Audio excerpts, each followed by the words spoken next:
Welcome, everyone. Dr. Anthony Criniti IV here, also known as Dr. Finance. You're on the Dr. Finance Live podcast.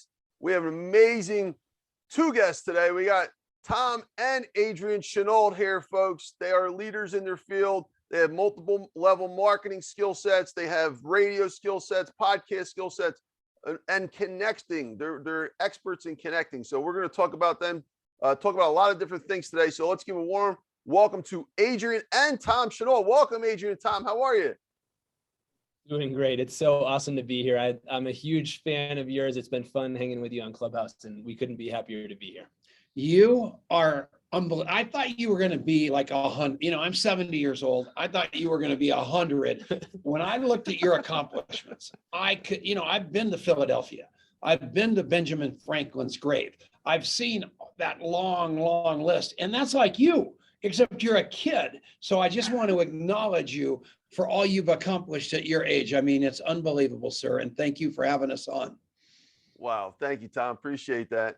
Yeah. I guess, yeah, I'm not exactly a kid. I'm somewhere in the middle, but I appreciate the compliment.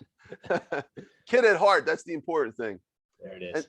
And so Tom and Adrian, we're going to get started. I guess the best way to do this with three people here would be to do, I'll ask one question and we'll start with Tom and then we'll go to Adrian. We'll do one at a time. I got about 25 questions or less, and about 2 questions, 2 minutes, a minute to 2 minutes each question. But initially I'd like to get your story first, and that I allow as much time as possible. So but before we do that, can we get like a 30-second like snapshot from each one of you of what you do? Now, remember, we're going to get into your story. So it's just a snapshot, 30 seconds each, just so the audience understands you a little bit better. I am the most successful train wreck you've ever met in your life.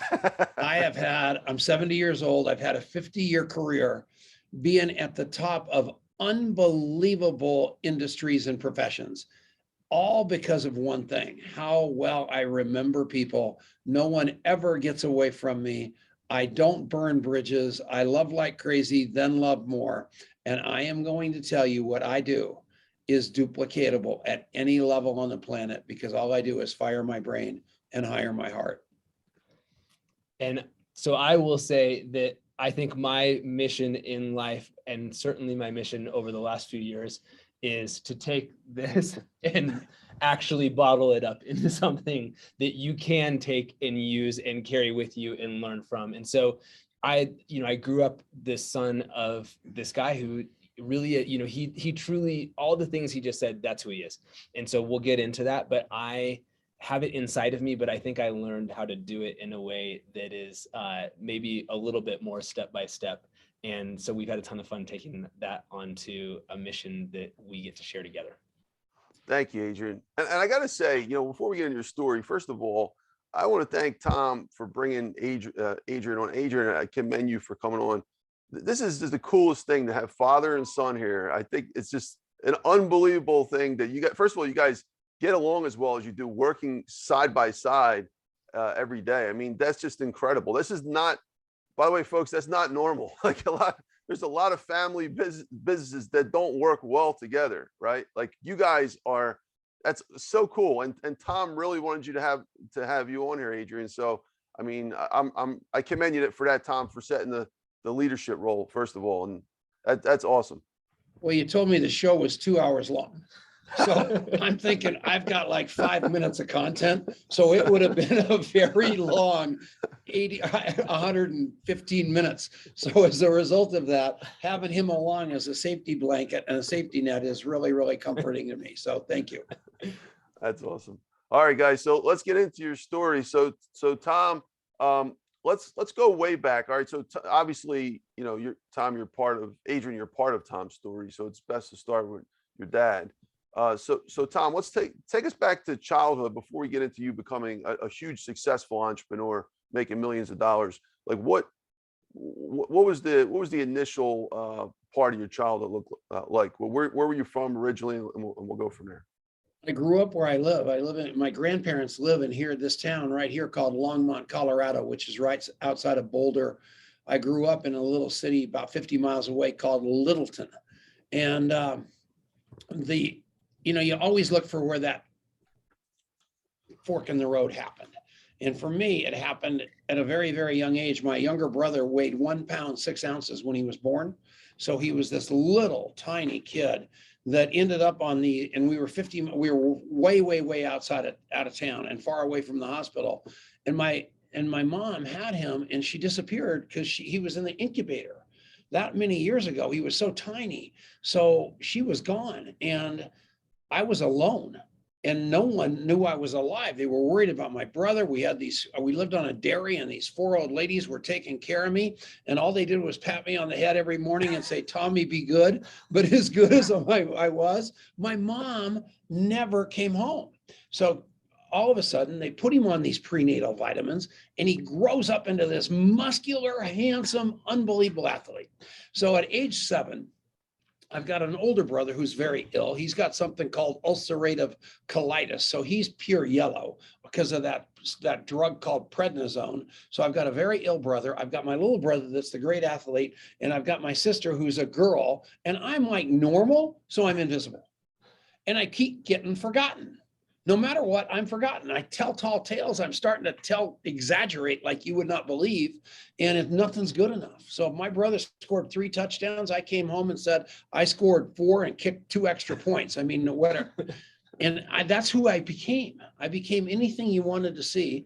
And I had to be better than you. And all of a sudden, I got to be 18, 19 years old and started drinking alcohol. And holy mackerel, all those lies became easier and those tales became taller. And I became this crazy, overachieving, unbelievably hardworking alcoholic. And I was running a restaurant in Littleton, Colorado, 75,000 people a month going through the door, right? And 103 employees under the age of 18. And most of the clientele were like really, really old. And we had a mortuary right next door. So when they would die, we'd just throw them over the fence.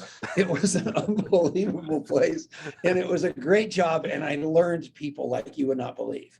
And because I'd always been forgotten, and here's my brother, he walks in and they go, oh, John, you're so handsome and you got all these muscles. Oh, Mike, you're so sick, you poor thing. And my sister, you're so beautiful. And I was never seen. So I really became present to being invisible at a really early age. And I realized that happens to everybody. So when people were walking in the door of that restaurant, and this is so important, doctor, because they walk in the door of the restaurant and I train those waitresses to find the person least likely to get a compliment, the Tom Chenault of the party.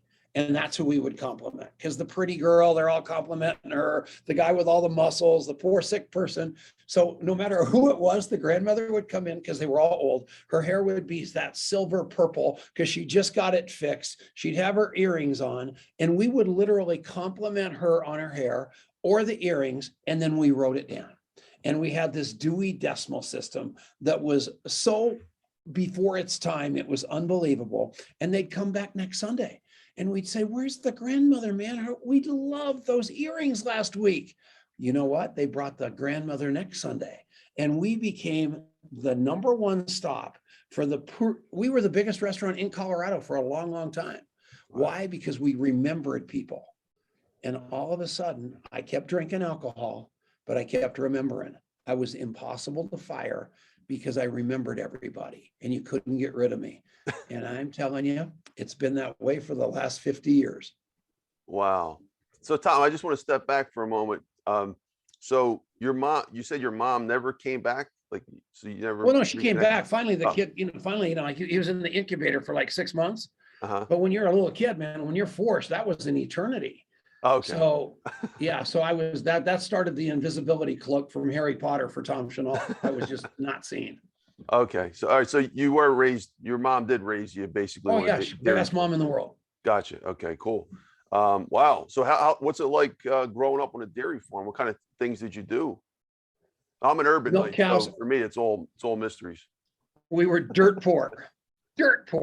And we had so everybody would abandon their pets, so if you had cats, and the cat had kittens, you'd go out and throw it in a bag and leave it in the field somewhere. Well, they go to water. So at our farm, we had a couple hundred cats and we had like 50 dogs because they were all abandoned animals. And it was wild. I could tell you a story. that would blow your mind. I don't think I'm going to tell it, but it was a Go for crazy it. life of scarcity. And I'll never forget, we finally got off that farm, and they moved to a town, into Littleton.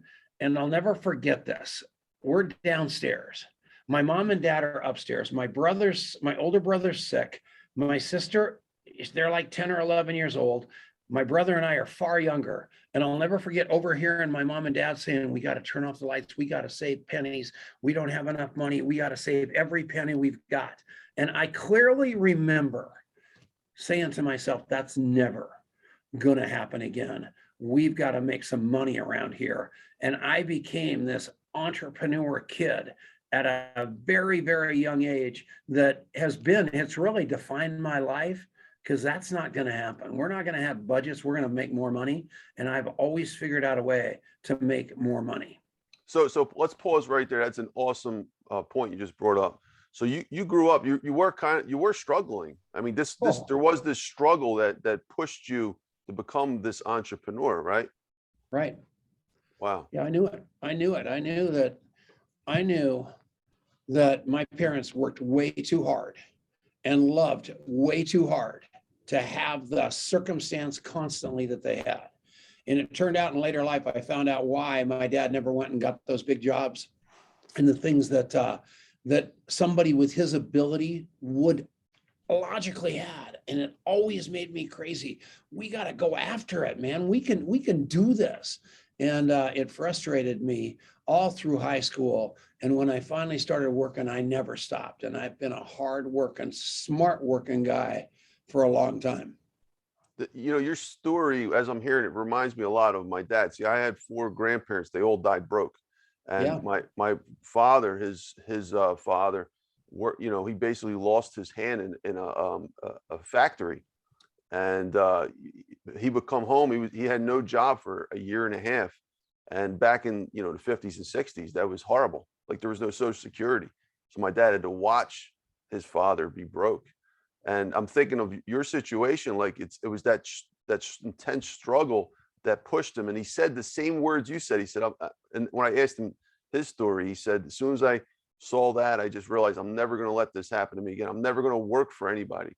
So, and he just kept going on his own. And, you think it's that push, that intense struggle that forces certain people like yourself. And if so, why do others not get that same click, that lightning bulb that goes off, even though they're staring at, no lights and no electricity all day long? What's not happening with other people that's not working?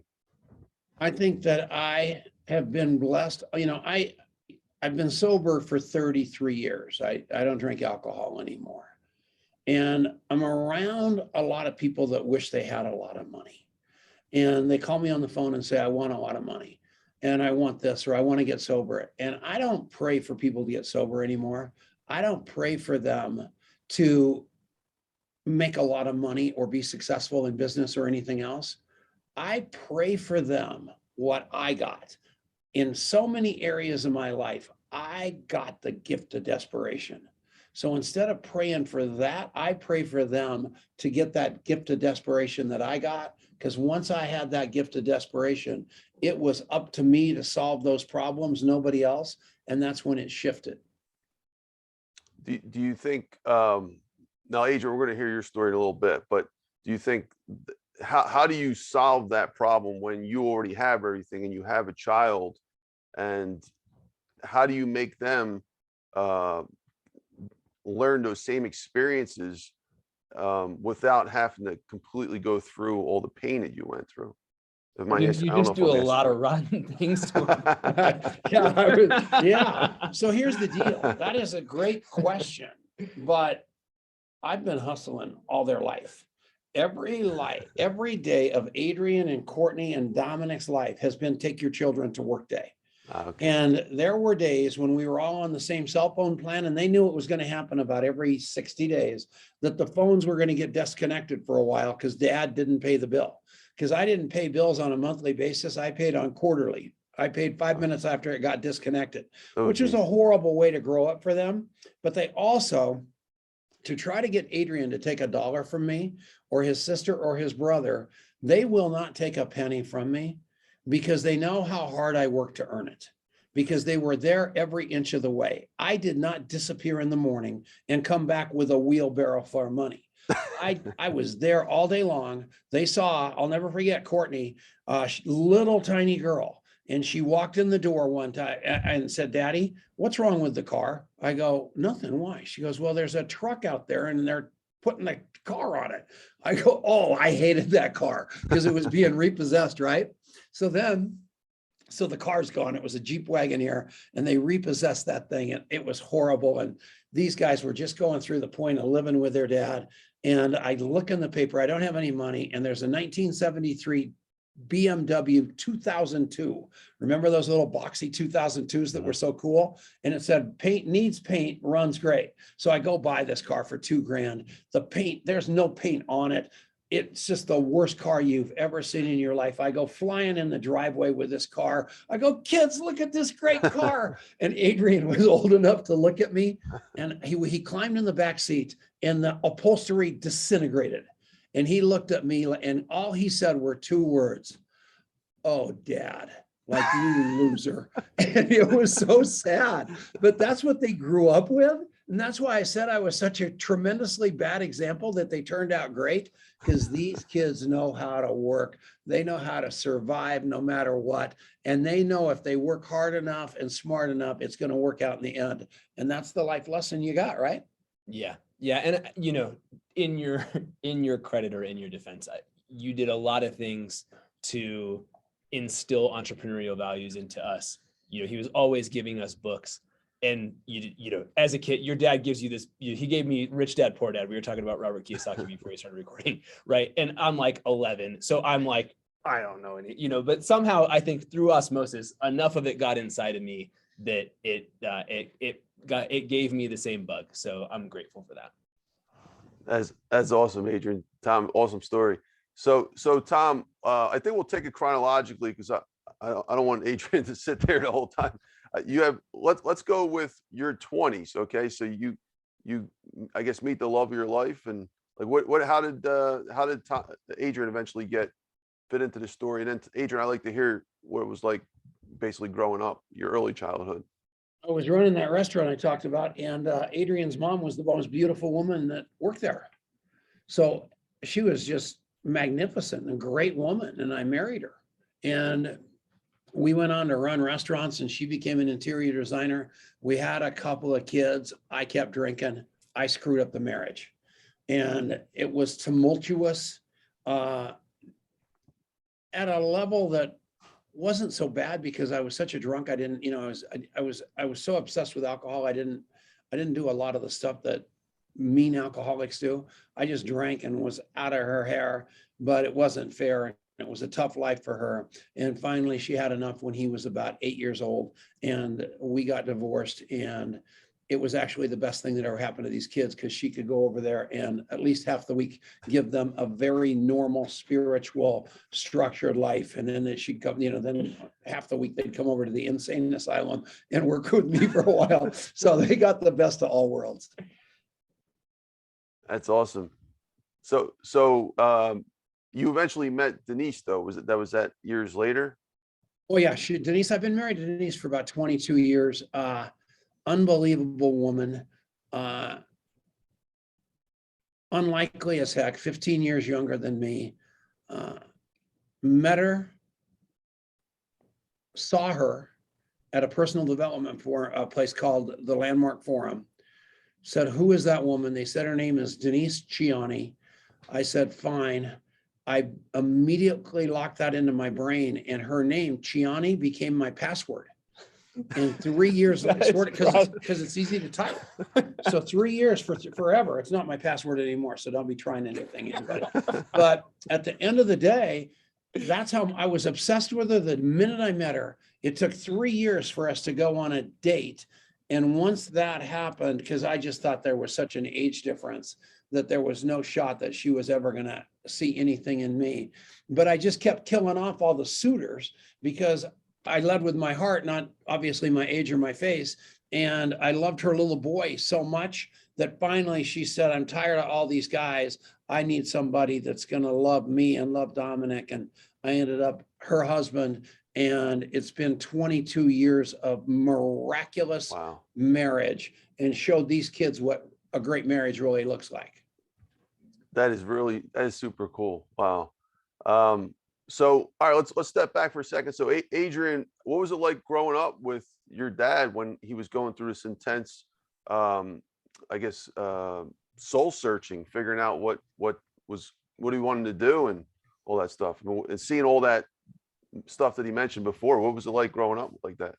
It was wild, but it was great. And Plus, I found a homeless guy living behind a King Superstore, and brought him home, and he lived with us for 4 years. What? So he lived with us for 4 years, and it was a 2-bedroom apartment with a little bunk beds. Uh-huh. So but we had these huge walk-in closets. So the kids never sleep in their own beds anyway, with little kids as like with me around. So we all slept in my bed anyway. So basically I made the walk-in closets like little houses. And it was like a Lilliput, so the kids had that for their closet. And I gave the bedroom to the homeless guy, and he stayed forever. I mean, even Wow. after I got married, he was at the house. So it was chaos, but we were learning to serve and take care of that underdog from day one. And it's defined our life. I mean, it was crazy, but it was exciting and fun, right? Right? It was. So, a couple of things that really stand out.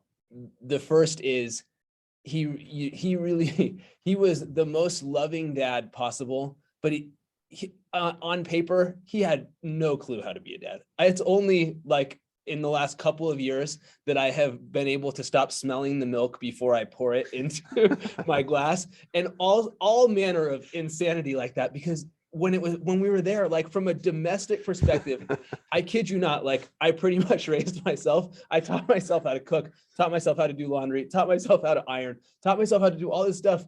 And it just, I'm so grateful because I had this mom that was maybe a little too normal, a little too structured, a little too nurturing.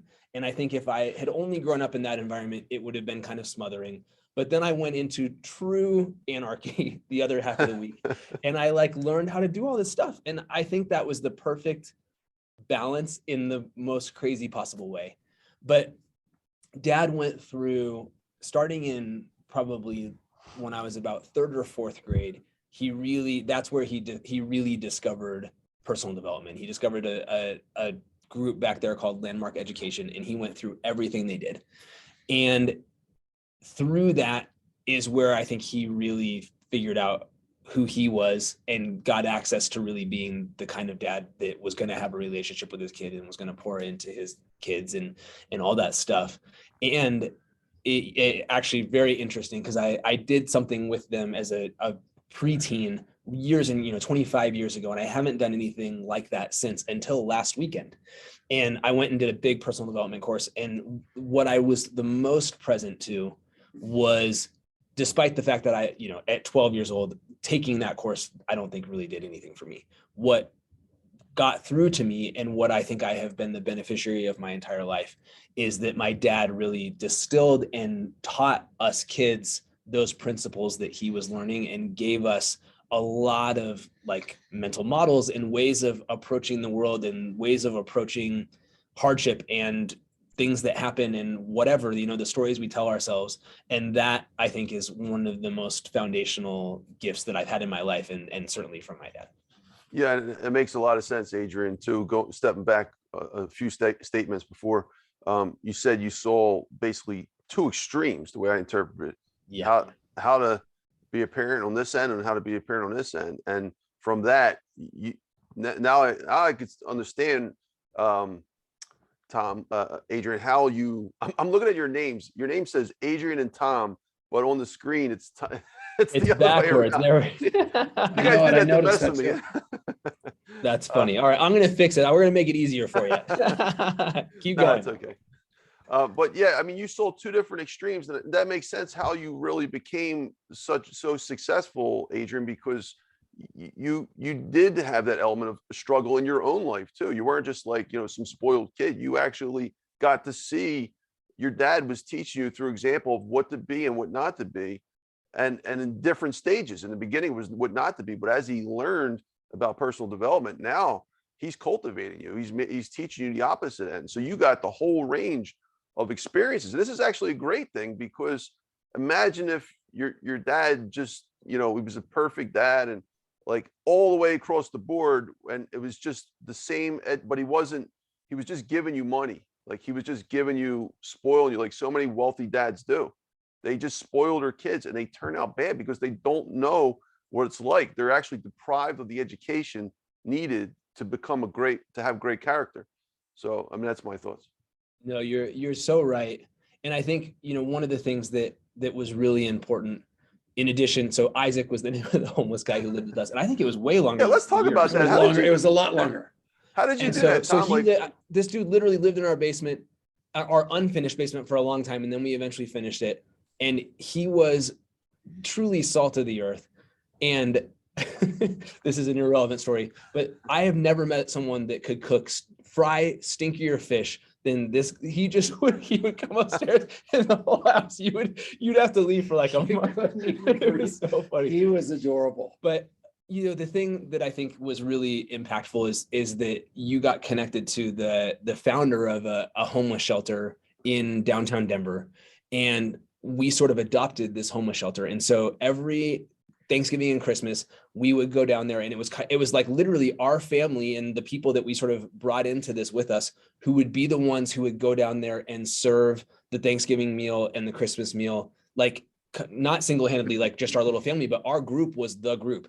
And we would get all these donations, and we would pack these little care packages with toiletries and little gifts and all this kind of stuff. And so we'd have like pallets of stuff people would bring to our house, and we'd have everybody over and we'd do all this stuff. And I think having those experiences, number one, of giving was important, but I think actually much more importantly was going there and having to get past your discomfort, talking to people that like you would be really freaked out if you ran into them on the street or whatever, and learning that humans are humans at the bottom of the barrel of what society considers to be important and all the way to the top.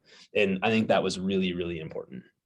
And Tom, just stepping back for a second, why this person though? Why did you take this particular person on for 4 years in your own house? I know you were serving, but you went to the extreme with that one. I walked into an AA meeting one night, and I was sitting at the end of the table. I got up to get a cup of coffee, and Isaac stumbled in the door, and he was drunk, and he sat in my chair.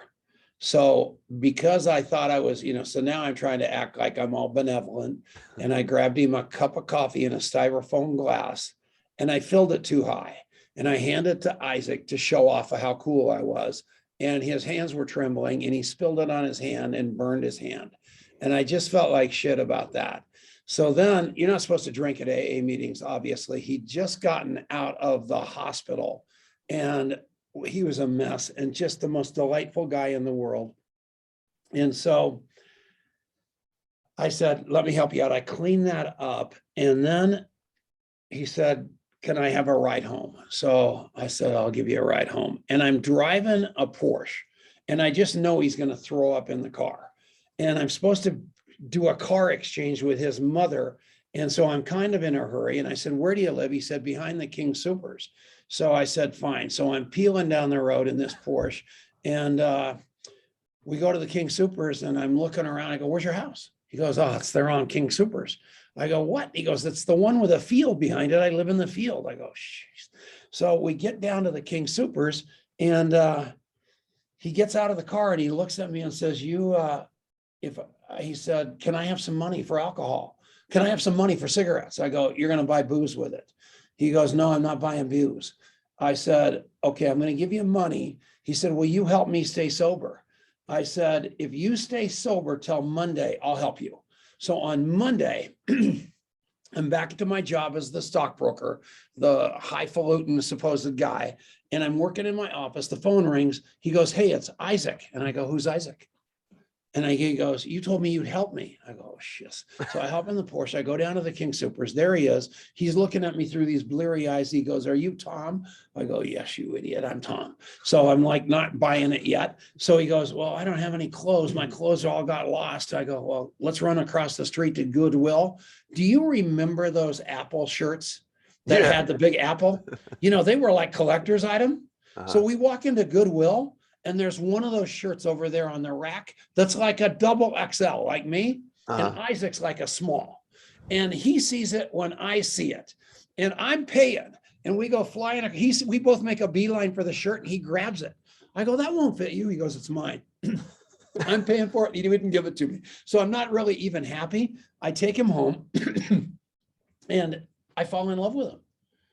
And I said, I'll help you. So he became my guy. So what we would do, this is so important, is I would help the alcoholics on Skid Row, and he would help on the people that in, Wall Street, the high level drunks. He would help the Skid Row people, and we had this perfect accordion. And we spent years just going and helping drunks until he finally died. It was the most glorious, wonderful relationship because it kept me sober, because he reminded me of where I was headed. And so I love him. He did me far more good than I did him. Wow, that's incredible. I'm sorry to hear for your loss too, Tom. I loved him. So did he. Geez, what happened? Can you tell us a little about your AA? Like, we haven't really talked much about that. Like, first of all, it seems like you always had money, even in your most bottomest times. You just seem like a hustler. Like, you always had money. I mean, to help a homeless person, and you're struggling yourself. Like, what was your path with that, and how does AA fit into that? Well, I was a big time stockbroker. In 1988, my income as a broker was $877,000, which in '88 was a ton of money. Jeez. And so I was doing quite well, but I was spending more money than I made by a long shot. Yeah. I sobered up on September 29th of 1988. And in January, I finally realized that I'd spent $1.1 million. So I was still broke, even though because I was a lunatic and just crazy and hustling all the time and nuts. And so as a result of that, I tried a friend of mine, it was another stockbroker. His name was Chuck, and he was a real drunk. I didn't realize I was a drunk. And so he was a stock trader, and he was supposed to be to work. And as a result of that, he didn't go to work that day. So they said, go see where Chuck is. So I went up to his house in this place called Roxborough, and it was hysterical because his wife had tossed him out. And he had this big home. And then the homeowner said, you need to paint your house. And he kept ignoring the letter. So finally they wrote him a mean letter, and he painted his house completely black. The windows, the doors, everything. So I walk in this house and it's completely vacant. And inside of that house, over there on the counter was a bunch of alcohol bottles and a plate of turkey. And that was it. And he was nowhere to be found. I walked in the closet, and there he was laying in the closet, unconscious. And he was a mess. And he looks up at me. He's surrounded by those snow seals of cocaine and the alcohol. And he said, take me to treatment, Tom. And I said, what's treatment? And he said, call this place. It's called Cottonwood Hill. So I call this place. It's about 20 miles away. It's late at night. We get in my Audi 5000. We're both like in this surreal trance. I don't even know where we're going. I'm driving down the road, and I cross this thing called Titan Road, and I look to my right, and there's a light that's just this big. It was a train. I pulled right in front of the train. And how that train missed us is the first miracle of all time. So we're just scared to death, and we're driving. We finally get to Cottonwood Hill. We go over this hill. It's dark. We go down the hill, and here is this little house with 40-watt light bulbs. I walk across the lawn. I look to my right, and I'll never forget it. There was a basketball hoop with no net on it, just frayed. And that made me mad for some reason. Like, this place is a dump. I'm not going to let him go here. We go in the door. We go down this stair. There's this lady sitting by the desk who looks like that mean lady in One Flew Over the Cuckoo's Nest. and she's glaring at us both. And she says, what do you guys want? And I go, he's going to treatment. He's an alcoholic. And she says, sit down. So he sits down, he fills out all the paperwork. She says, then he hands it to her. He says, I need to call my wife. She says, you sign that piece of paper? He says, yeah. She said, you're not calling anybody. And she just snarled. And then the door opens up and here comes Mr. T and another guy, Attila the Hun. And they're gonna take him into the treatment thing. And they grab me. And I go, what? He's the alcoholic. They go, you both are. So they drop me and they take him and he's gone. So then that 30 days, and this is the most important thing, I swore I wasn't going to drink for that 30 days. And I realized in that 30 days, I couldn't stay sober. So I finally, with my type A personality, knew I was an alcoholic, not just Chuck. And I had to get sober. And I walked into AA and I've never left. I've been going to AA every day for 12,000 days. Wow. Is that cool enough? That's and I go for two cool. reasons. I go one for one reason, to help the still suffering alcoholic. And number two, to not be thinking I'm half as hip, slick, and cool as my paycheck is trying to tell me I am. And I go think I can have one drink because of some goofball at the bar. So I'm the luckiest man on earth. And I grew up with my kids.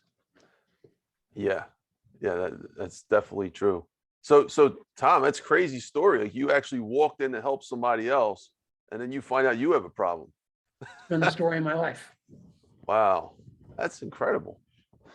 So, all right, well, we're going to wrap up the story. We're going to get into some questions. But first, just want to go into the future now. So how many different types of entrepreneurship jobs did you have?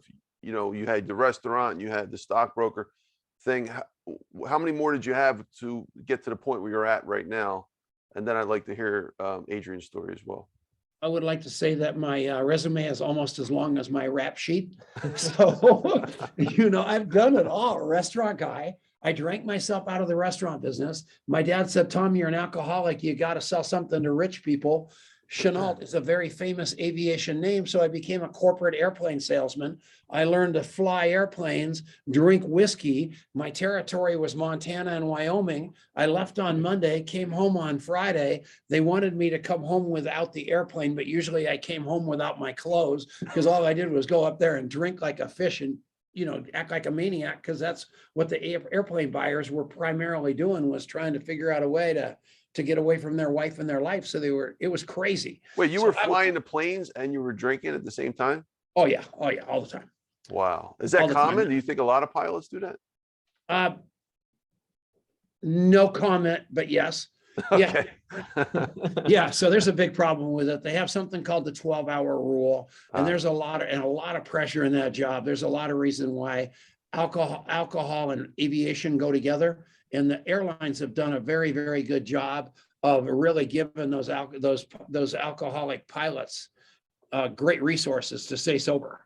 So the airlines are probably one of the best as far as embracing sobriety and recovery around their pilots. And thank God for all of us. Yeah, exactly. Thank you, Tom. All right. So then I went from there. I drank myself. I'll never forget, Ernie Reese was he was tasked with firing me. So he flew to Billings, but I went to Polson. He flew to Polson. I went to Kalispell. I just ran from him. It took him 2 weeks to fire me, which is one of my proudest moments. So he finally caught me and took the airplane away, and they fired me. And I came home to Colorado, and my brother-in-law, his uncle, was a big-time stockbroker. And he said, why don't you become a stockbroker? And I think you'd be good at it. And he was unbelievably correct. I was, Beach had asked me, they trained me to ask for a ton of money.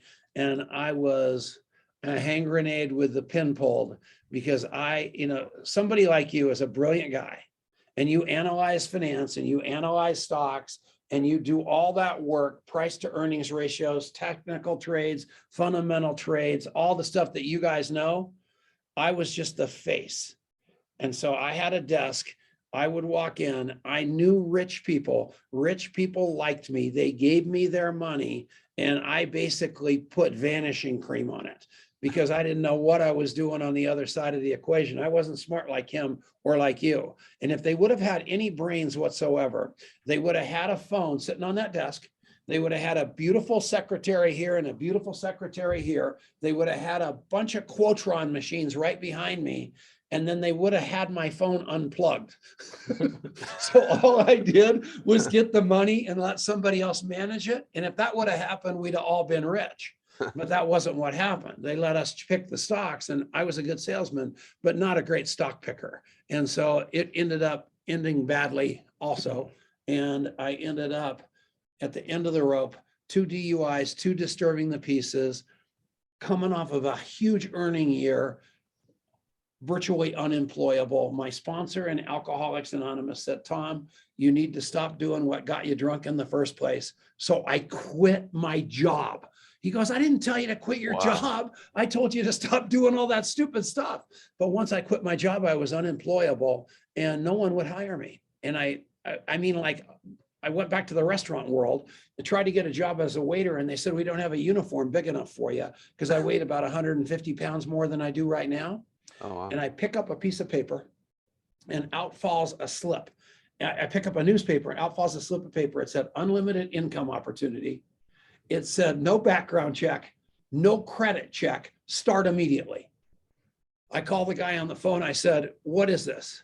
He said, I'm not telling you. You got to, he said, I'll send you some information. I said, no. He said, yes. I said, no. I said, what is it? He said, I'm not going to tell you. I said, fine. What is it? Is it multi-level marketing? He said, yes.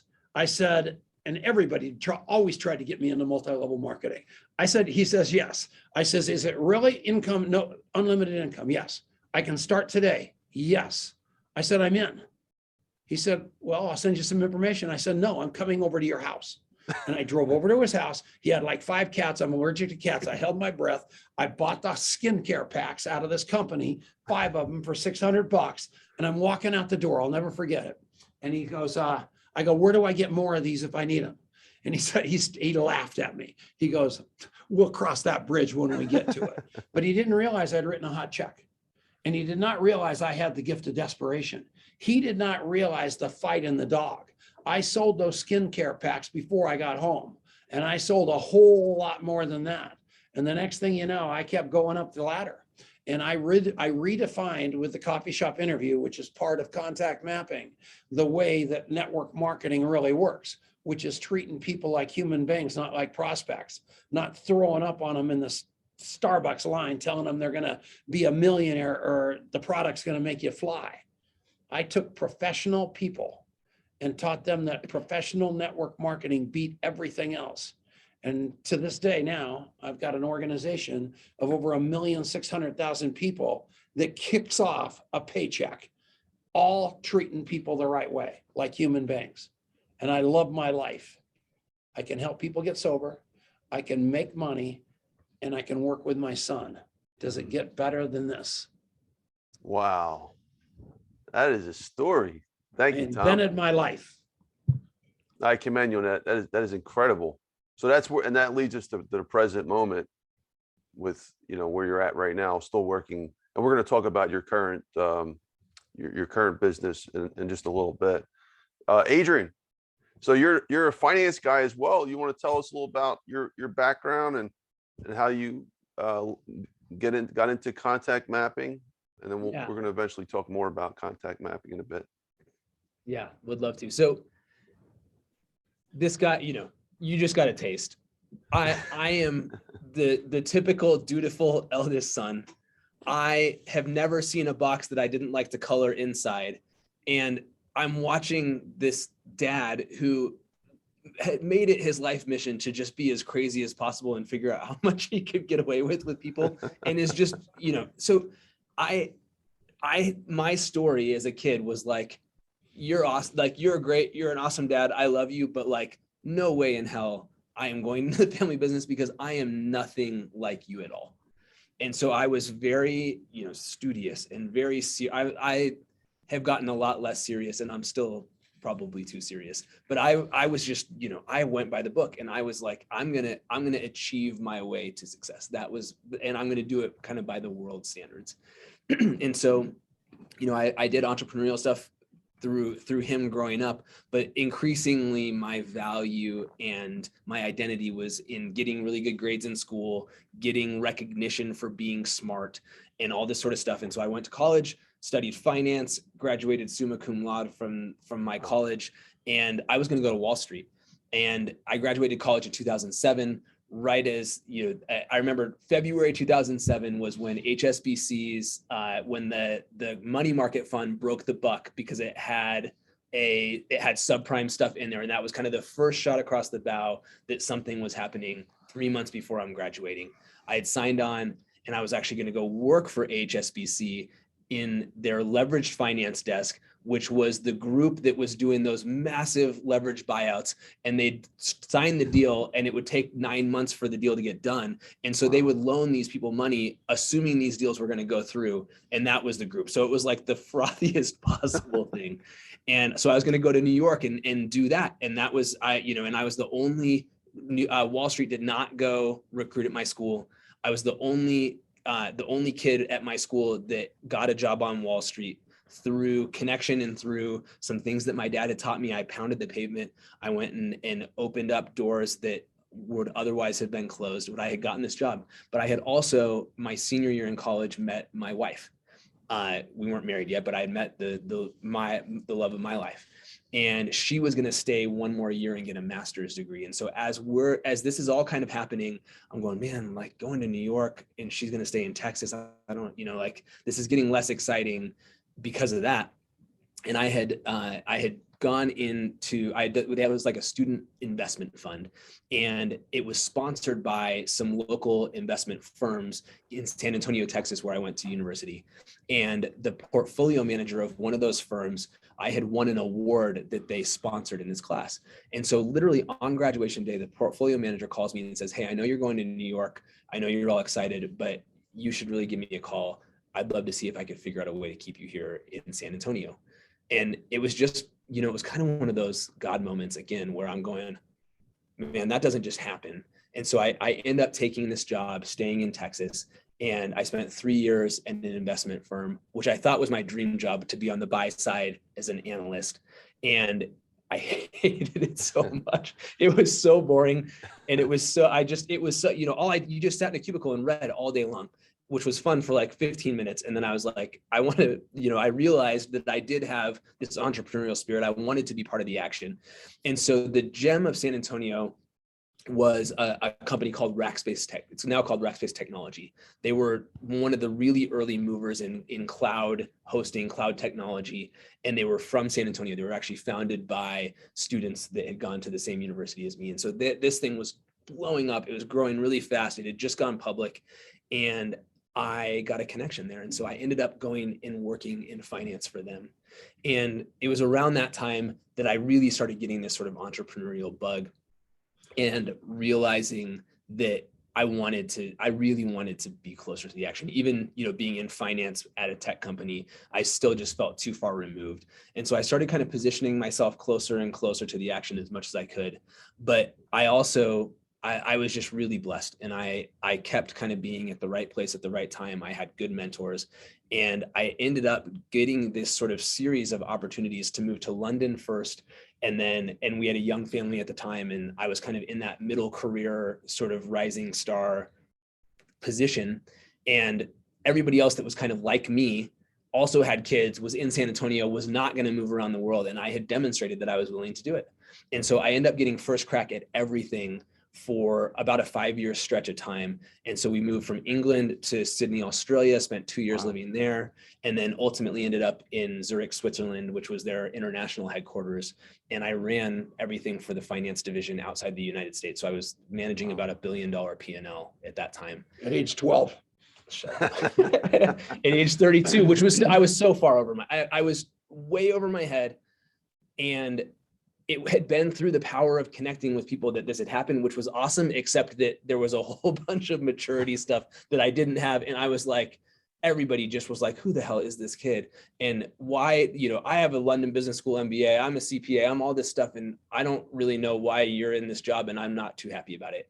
And so I ended up really, to be totally frank with you, I was completely miserable because I was working 24/7. I had kind of gotten myself into a political infight, and meanwhile, we're about to get taken over by Apollo Group private equity, which is just not real fun. If you've ever been through one of those things. Yeah. And so in end of 2016, I'm just totally had been put through the meat grinder. My wife is ready to kill me because I'm working all the time. I'm unhappy. We have a baby. We live in a country that does not speak English, and it was just not a good situation.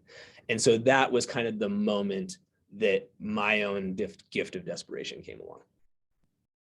Wow, that's incredible. I mean, the fact that you rose that high in such a big company, and you stood your ground. Yeah, I get it. There's as you said, politics, and then most people don't realize that inside the inner workings of big organizations. And I found this out from the academia side. Being a university professor, you get so high, at a certain point, it's just like, there's just politics of government kicks in inside a company, and certain people are trying to outrank others, and it becomes this uncomfortable dance at a certain point. And that's why I didn't get in. I try to avoid management as much as possible. I had a taste of it, but I jumped out. I didn't do that for management reasons. I did it for education. I went in there to teach people, and here all of a sudden you got this management conflict. So when you were experiencing those issues from an organization, a big organization, I mean, $1 billion, that's no joke. Wow. It was a lot of pressure. The big thing was it was a ton of countries. So I had New Zealand, Australia, Hong Kong, India, Singapore, Amsterdam, somewhere in Germany, Zurich, and then UK, and then reporting to the CFO in San Antonio. And so it was like something was always wrong. You'd go to bed answering emails from the CFO. You'd wake up to some carnage of something horrible that happened in Australia. And it was just it wasn't a great way to live. So how did that conversation happen between you and your dad, where one day you're like, all right, look, here's what we can do, right? Let's check off all the boxes of what I want in life. Like, I want time with my family. I want time to actually, myself, 24 hours a day is not good enough. I mean, that's too much working. Yeah. I want to be home. I want to be in an English speaking place close to home. How did you get to the point where, and what was that conversation like between you and your dad, where you came up with this contact mapping business?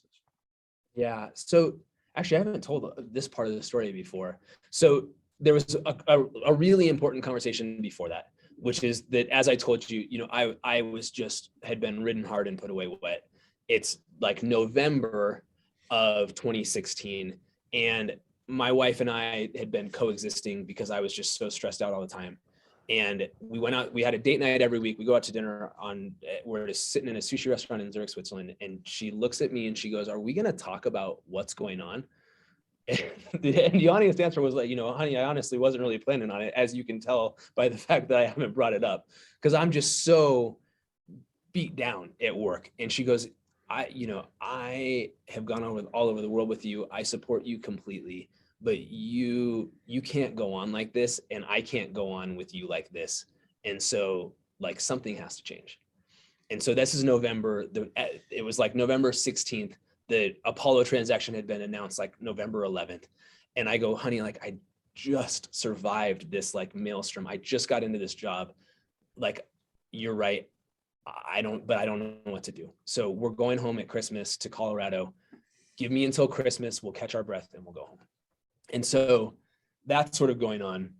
And then at that same time, he's 65, and you had just gone through, I think earlier that year, he had done this huge mastermind with this guy named Eric Worre, who is kind of the guy in the network marketing world. And so the top level, like, $1 million earner mastermind group. And he went in there and he goes, I think, I'm thinking about retiring. And Eric goes, "You are not retiring. That's the stupidest thing I've ever heard. Figure out how to retire into your business instead of retiring out of your business." And so he's kind of in this headspace of like, what does that mean? And so we are kind of having this conversation, and contact mapping is in the space for him of like, this is really what I think I'm about. And so Christmas Eve, 2016, I'm back home in Colorado. As soon as I get home, I just had been literally, I was on like the edge of the cliff, just like with my fingernails holding on for dear life. I finally get back to Colorado away from all of this pressure. And I am like, I hate all of you. I'm done. I can't, I'm not doing this anymore. And so I'm in that space. I'm looking for CFO jobs for a startup or something like that, thinking that's kind of how I'll dip my toe in the water. And Christmas Eve, 2016, I'm in the shower, which I have learned to lovingly call God's phone booth. And I'm standing there, and I kid you not, I feel like it was a lightning strike from God. And I had this moment of, oh my gosh, contact mapping is the business. It's the idea. And so it just hit me like a ton of bricks. I had this like download from God of what this could be.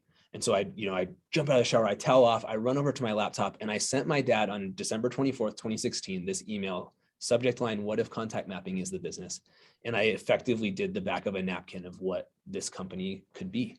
And I have that email hung up in my office because it's astounding how much of that has come to pass and how close what has happened has been to that vision in that moment. And it was crazy. And so, but like I said, he's 65 years old. He doesn't need money. There's a million reasons why, other than that he would be excited to work with his son, for him not to do this. And so I told him the idea, and then I spent about a month trying to talk him out of it, because I wanted, if he was only doing it because he wanted to make me happy, I knew it would be terrible for our relationship and it wouldn't work. And he assured me over and over again it was going to happen.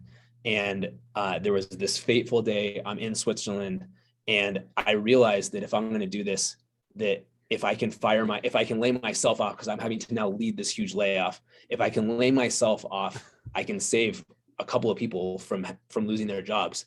And I had this moment. It's the middle of the night in Colorado. I couldn't even call him to be like, speak now or forever hold your peace. I quit my job, told them I was leaving, and called them that night and said, I hope you were serious, because I quit my job today. Wow.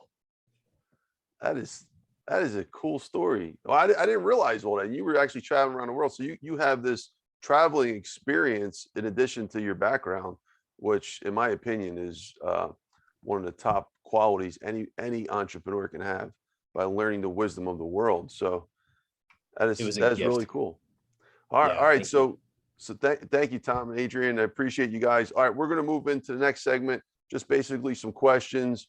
Do you want to take an intermission at some point before we get into that? It's totally your call.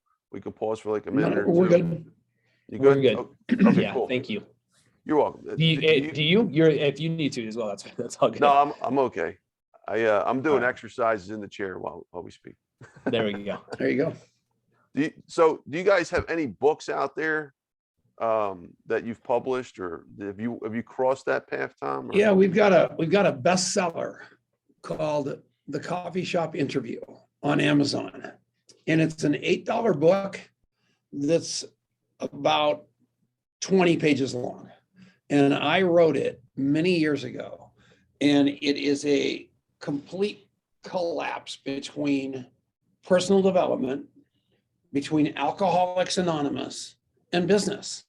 And what it is this little book. You buy it on Amazon. It is worth its weight in gold, except the length of the book. You can read it in nothing flat. And it teaches you how to ask the questions to drop people off right where they want to be, instead of where your agenda takes them. And so many people are so agenda driven, they miss it all. And so, I don't care. I'm going to tell you the Marcel Sperman story just real quick, because it's worth it. I have always been that guy that gathers all the information. I never let anybody forget me as a result of my childhood. And I keep all kinds of information on people. And Marcel Sperman is the name. I used to be a very well-known radio talk show host. So as a result of that, in Littleton, Colorado, where I grew up, everybody wanted to hang around with me because they knew I knew all the people. They knew I knew the girls. They knew I had this radio show, so I was kind of famous. And so I was in a network marketing company, And one of the prizes for that company was they gave you the money for the payment for the top of the line Lexus. It had to be maroon. So that Lexus was an 600 HD or HL, I can't remember what it was. And it was expensive, $125,000. It had to be maroon, and they're nowhere to be found. So I finally found one at Cooney Lexus, and I call all my friends that are derelicts, and I said, I'm coming down to Littleton. Let's hang out. They said, fine, let's meet at this sports bar. So I said, fine. So all these guys start calling all their friends to go to the sports bar to hang out. And I get there, and I'm standing, and I've got this show. It's 3 hours a day. And I looked down on the stock market like it was a football game. And I got to interview Maria Barolomo and Trump and Kramer and all those Jordan Belfort. Really a cool job. But everybody wanted to be on the radio. So I walk in the door. Here's my friend Cal. He said, Tom, I want you to meet Marzell Fairman. So I stick out my hand. Marzell Fairman's standing right in front of me. And I said, Marzell, nice to meet you. He goes, nice to meet you. I go, what do you do, Marzell? He said, I'm a State Farm insurance agent or something like that, a car insurance agent. I said, that's awesome. My little brother, John, is a farmer's agent because I'm trying to get related. Marzell's eyes glaze over. He does a 180 and walks away from me. And I go, what the heck was that all about? I chase him down. I go, Marzell, what just happened? He said, nothing, dude. I go, yeah, I know what just happened. He said, what's that? I said, we met. I told you my brother was a farmer's insurance agent, which in the back of your mind, I was no longer a prospect to buy insurance from you.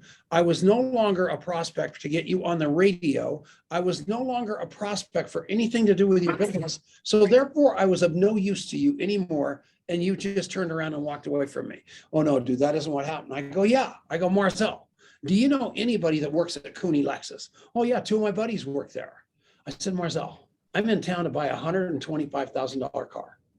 And as a result of that, if you would have just taken the time to know me a little bit better, you'd have known that, and you'd have called your buddy up at Cooney and said, I'm sending you a guy. How much money do I make if I send you a buyer for the top of the line car there? And he goes, oh, yeah, dude, you're right. So that's what everybody's so one-dimensional. They're crazy. So just a few months ago, Robert McFadden, Networker Magazine, calls me on the phone. I go, what's up, McFadden? He goes, I need $12 million, Tom. I go, $12 million? I go, I don't have 12 million bucks. And if I did, I wouldn't give it to you. He goes, I know it. I said, what's it for? He said, a tremendous real estate deal that just went bad. I said, really? Tell me about it. So he does it. So I go, I don't do that. He goes, you know somebody that does. I said, send me a 1-page report. He sends me a 1-page report. I send it to 3 of my friends Friday night. Monday morning, my phone rings. It's my friend Steven. He said, my accountants and my lawyer and my accountants in Park City, do you know this guy? I go, who? He goes, Robert McFadden. I go, kinda. He goes, is he a good guy? I go, to me, he is, but I'm not sure. Why? He says, because I think I want to do this deal. Can you get me some more information on it? So the first thing I did was I called a couple of people that knew Robert McFadden to find out if Robert McFadden was a good guy. And they both came back with 10 on a scale of 10. So then I called McFadden on the phone. I said 2 things to him. I said, can you send me some more information about this deal? I might have a guy that wants to do it. He said, yes. I said, second thing I said to Robert McFadden was, how much money do I make? He said, I'll give you 80 grand. I said, that sounds, I don't even know if that's a lot of money or not. But for me, I'm just, it's $1 million. So I'm going, okay, fine. I forget about the deal. I send that information over to this guy. Next thing I know, 6 months later, McFadden calls me on the phone. I said, what's going on? He says, what's your wiring instructions? I go, why? He goes, I'm going to send you some money. So I knew that it was going to be like this, 80 grand. I don't even remember the 80 grand part, but I know that if it were me, I'd say, what was the value of that phone call? He was on the phone call with me for 5 minutes and he did 1 call. I think I'll give him $5,000. Robert McFadden has 10,000 times more integrity than me. 5 minutes later, I get a notice from my bank, $79,000. 79,000 bucks came in because I'm not one-dimensional. I'm multidimensional. I know everybody and everybody knows me. And if you've got a problem, you call me on the phone. You don't call Ghostbusters. That's what you do because it works.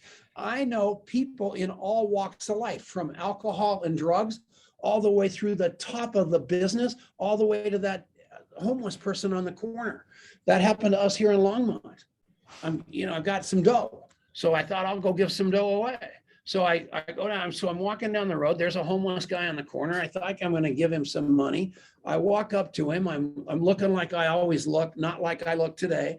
And he looks at me and says, "Hey, get out of here, dude. This is my corner." Because he thought I was a homeless guy too.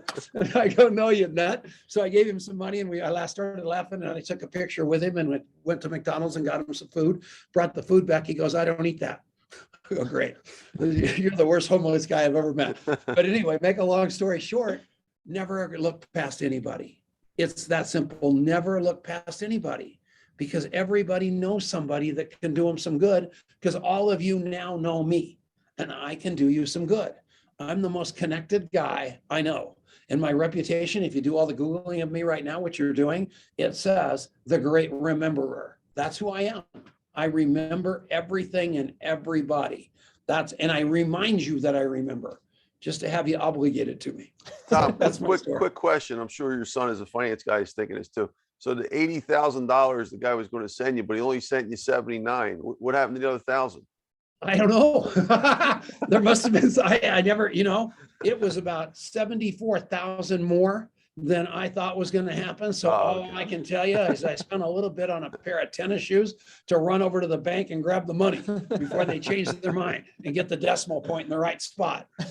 Yeah, I was shocked. But and Robert McFadden, to everybody, if you're going to do business with him, it wasn't even a handshake. It was over the phone. He's a man of his word. And that's all we ever want to be. Wow. Cool, huh? That is a super cool lesson. Yeah. All right. So going back to the book. So there was just the one book that you did. And yeah. was there any the other book's books? not a book. They just made it a book and charged Booklet. $8 for it. Yeah. And sold a zillion of them. Wow. He's got a big book in him, and we're working on squeezing it out. Oh, that's cool. And Adrian, do you have anything right now as well, or? So the version of this book that's on Amazon, we co-wrote together. We revised it, but that's the one book that we have. Yeah. Okay, cool. All right. Well, that's good. I look forward to seeing your new book whenever it comes out, and we'll get you We're waiting back for here God on to tell us to write it and tell us exactly what it's supposed to say. Because if it would have been written 2 years ago, it wouldn't have been the right book. Yeah. It's probably finally time. And it was all Tom, write a book.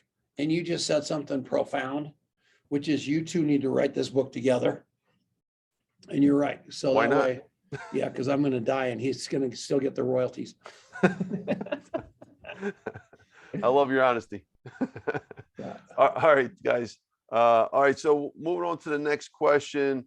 Yeah, you already talked about this, but let's do a little bit deeper dive on contact mapping. Can you just maybe summarize the business in maybe a minute or less? What is contact mapping?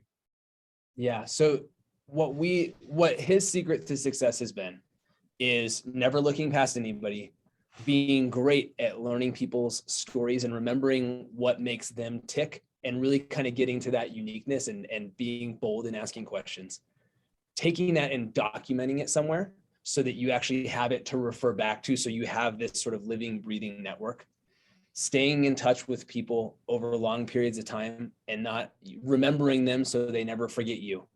And then seeing your database as your most valuable asset, because like that story that he just shared illustrates, it really is if you'll let it be.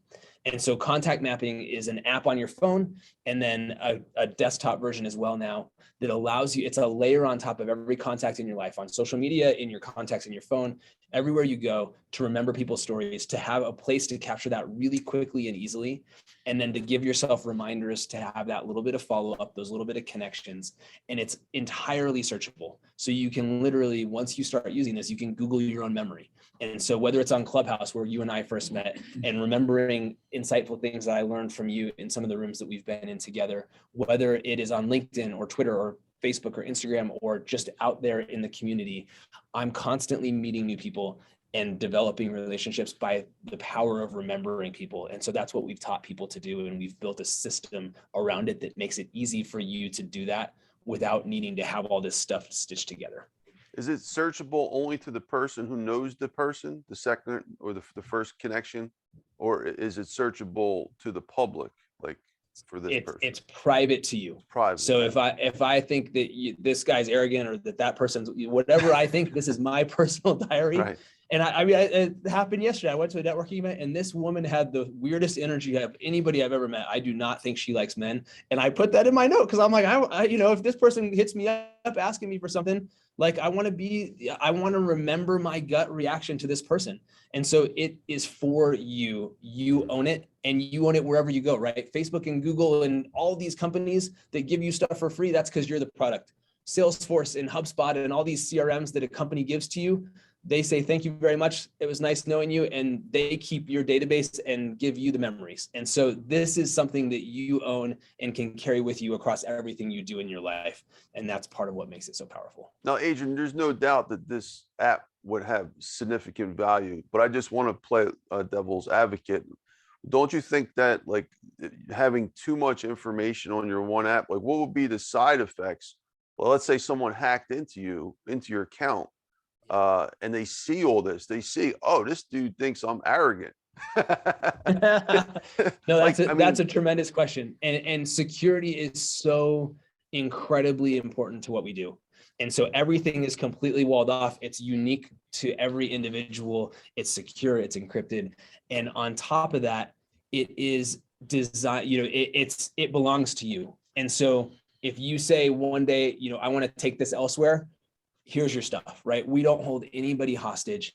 And I think ultimately part of the vision of where this is going is I think it will actually live on the blockchain, and you'll have actually this asset that you control and own, that you can grant access to other pieces of software to access this information if you want to, but it's truly something that you own. So I think that's ultimately where we'll see this go in the long term, where it becomes even more this sort of secure, private, encrypted thing that's beyond even the control of us as a company. Question about how do you actually record this data? Like what is the process of that? Yeah. So if you're on your phone, everything we do is designed around using voice to text. So I went to an event yesterday, I met a bunch of people, and as I'm in between conversations, I'm speaking into my phone. This person is recently got back to Keller Williams after selling new homes for a while. She's looking to connect with this kind of person, and she needs an intro to a mortgage broker. I'm going to introduce her to so-and-so who I know. So I just speak it into my phone. If I'm on a computer, there's a bunch of tools that we have to make it really easy. So you can actually pull in conversations from LinkedIn or Instagram or Facebook. On Clubhouse, if you spent time on Clubhouse before, as of course you have, people write these incredible bios of themselves, and it's impossible to copy that and get it someplace. So people do all kinds of goofy stuff like screenshots and all this jazz.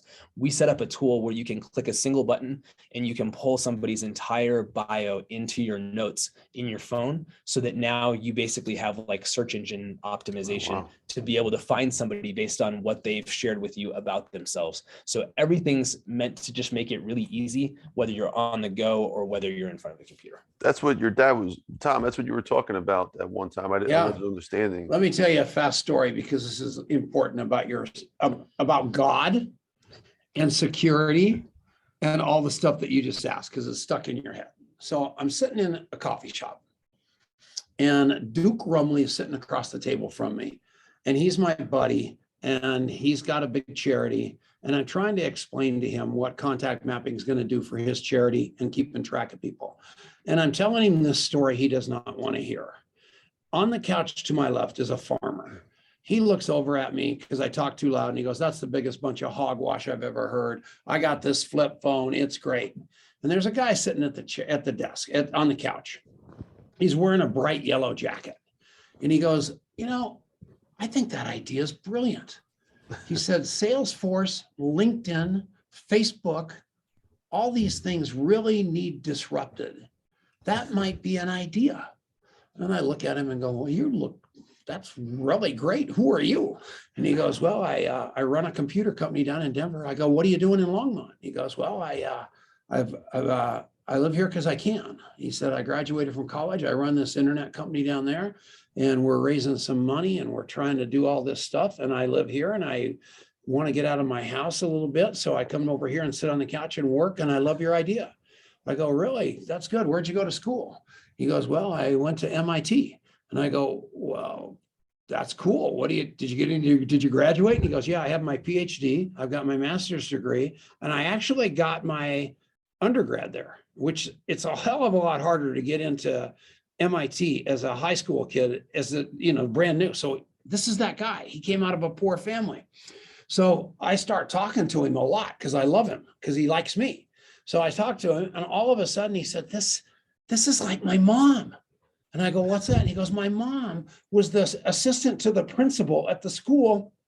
She kept track of everybody. And if they liked raspberries, my mom brought them raspberries. This is my mom. And the next thing you know, he fell in love with us. Oh, I forgot to tell you one thing. There's a guy out there named Brad Feld. Have you ever heard of that? He owns the Foundry Group. He's a billionaire, did Guitar Hero, did Fitbit, rich guy, went to MIT. So he's hard to get to. So all of a sudden, Rick, I go, how are you raising the money? He goes, oh, we're out there getting venture people. I go, well, why haven't you talked to Brad Feld? He goes, we can't get to him. I go, why? You went to MIT together. He goes, yeah, I know, but it's a process. I go, no, it's not. I pick up my phone. Brad Feld, when I was on the radio, was a guest on the show. I called Brad. I said, I got a guy right here that went to MIT that's got an idea. Can you help him? He goes, oh yeah, have him call me today. And in that fast, whether they went to MIT or anything else, it didn't help. It's the personal relationship. So Rick ended up being Adrian's partner. So all that architecture about the security of the app is Rick.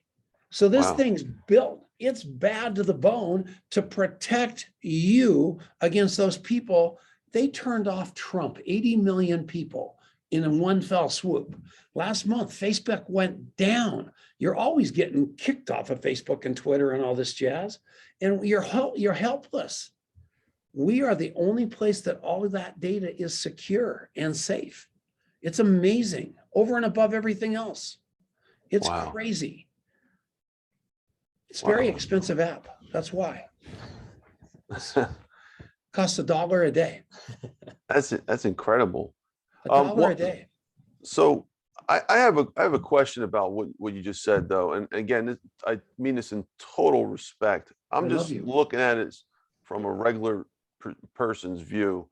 I mean, how do you think people feel if they find out someone's writing down the important data from their conversation? I like raspberries. I have 5 kids, Johnny, Jane, and Jill. Like, what do you think? How do you I think it's great. What you love most about me is what I remember about you. And that's every person out there. I think it's great.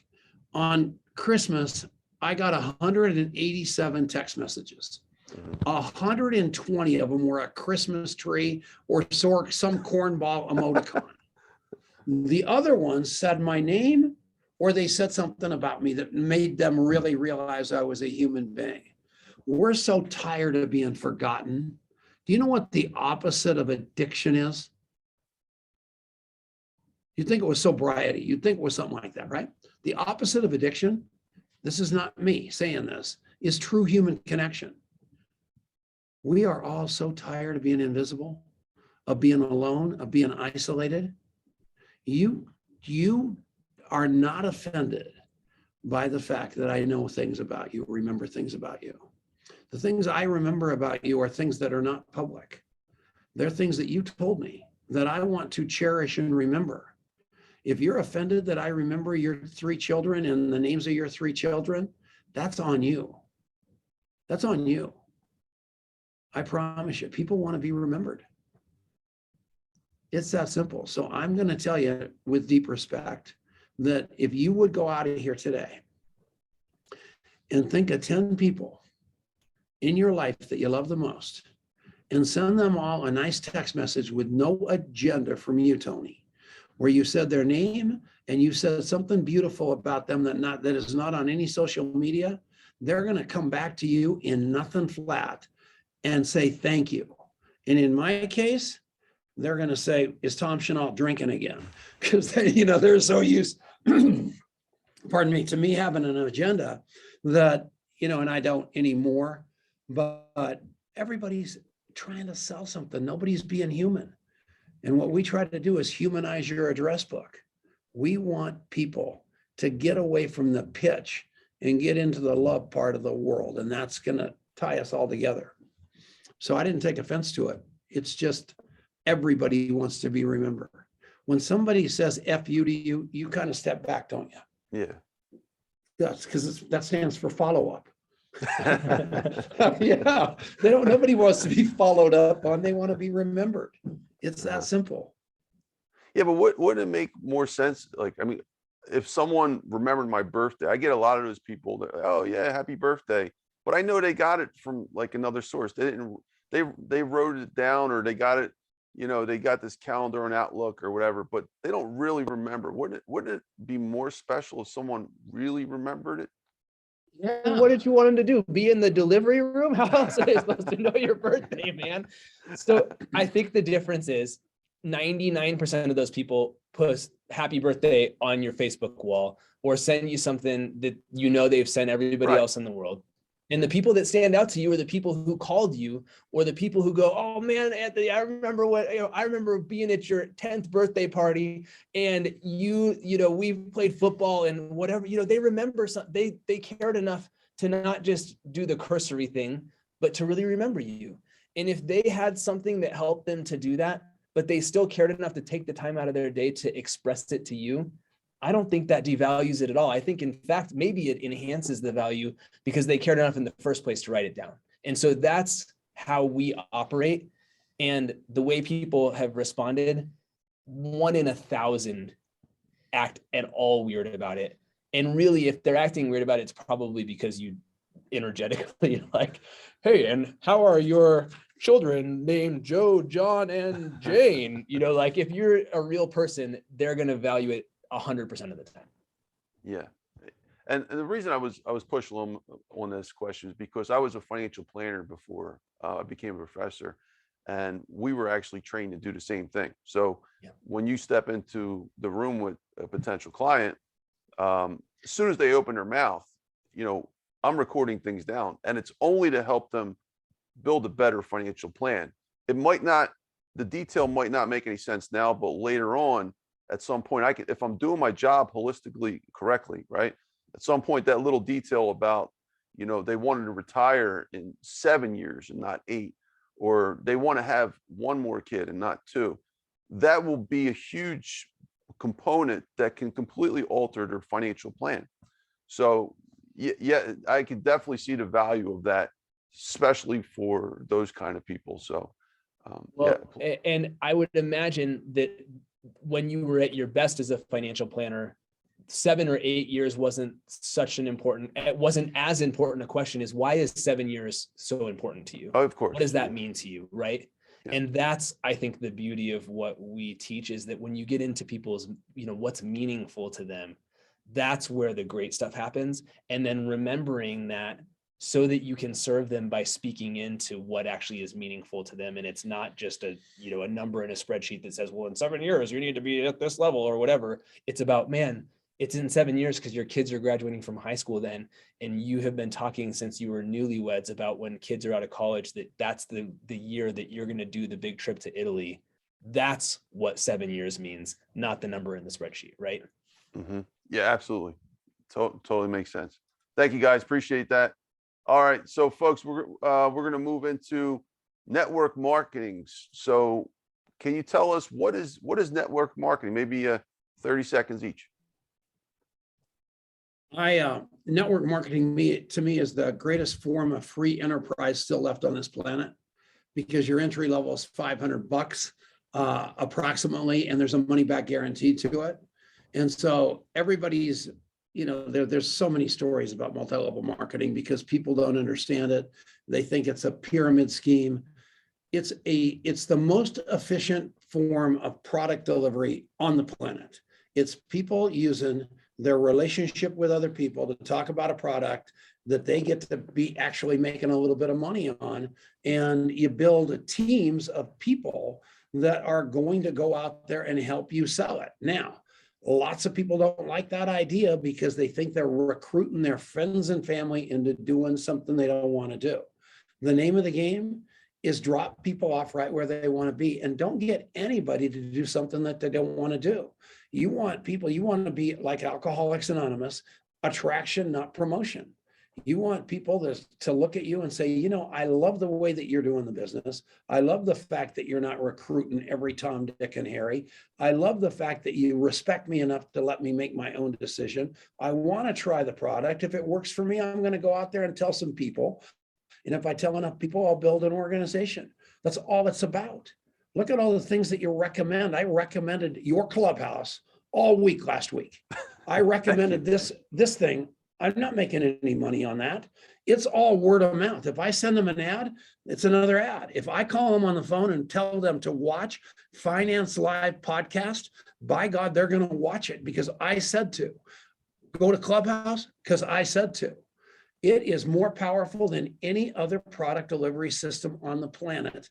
And people just don't understand how professional and powerful it is.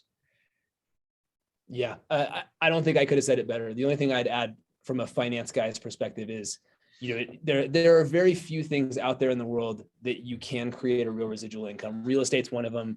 That, you know, there are a handful out there, but almost all of them require quite a bit of capital to be able to get in the game.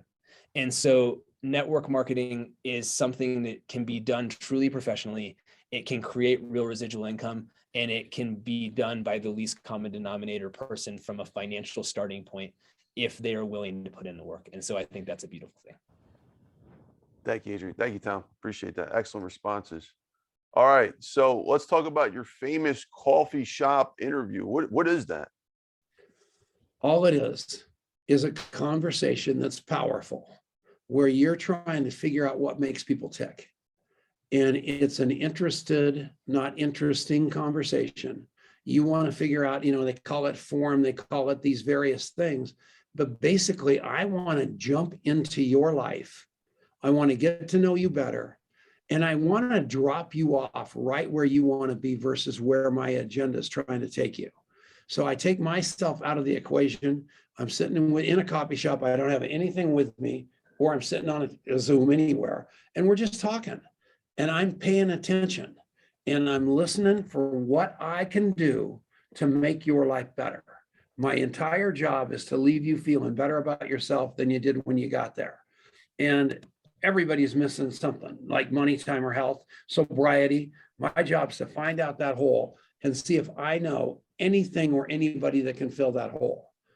You know, in your world, you don't need much. Let's face it. You've got it going. You've got the looks, you've got the education, you got the money, you got the circle of influence. My job when I met you was to try to figure out what it is that you need, that I become indispensable in your life. That's what my job was.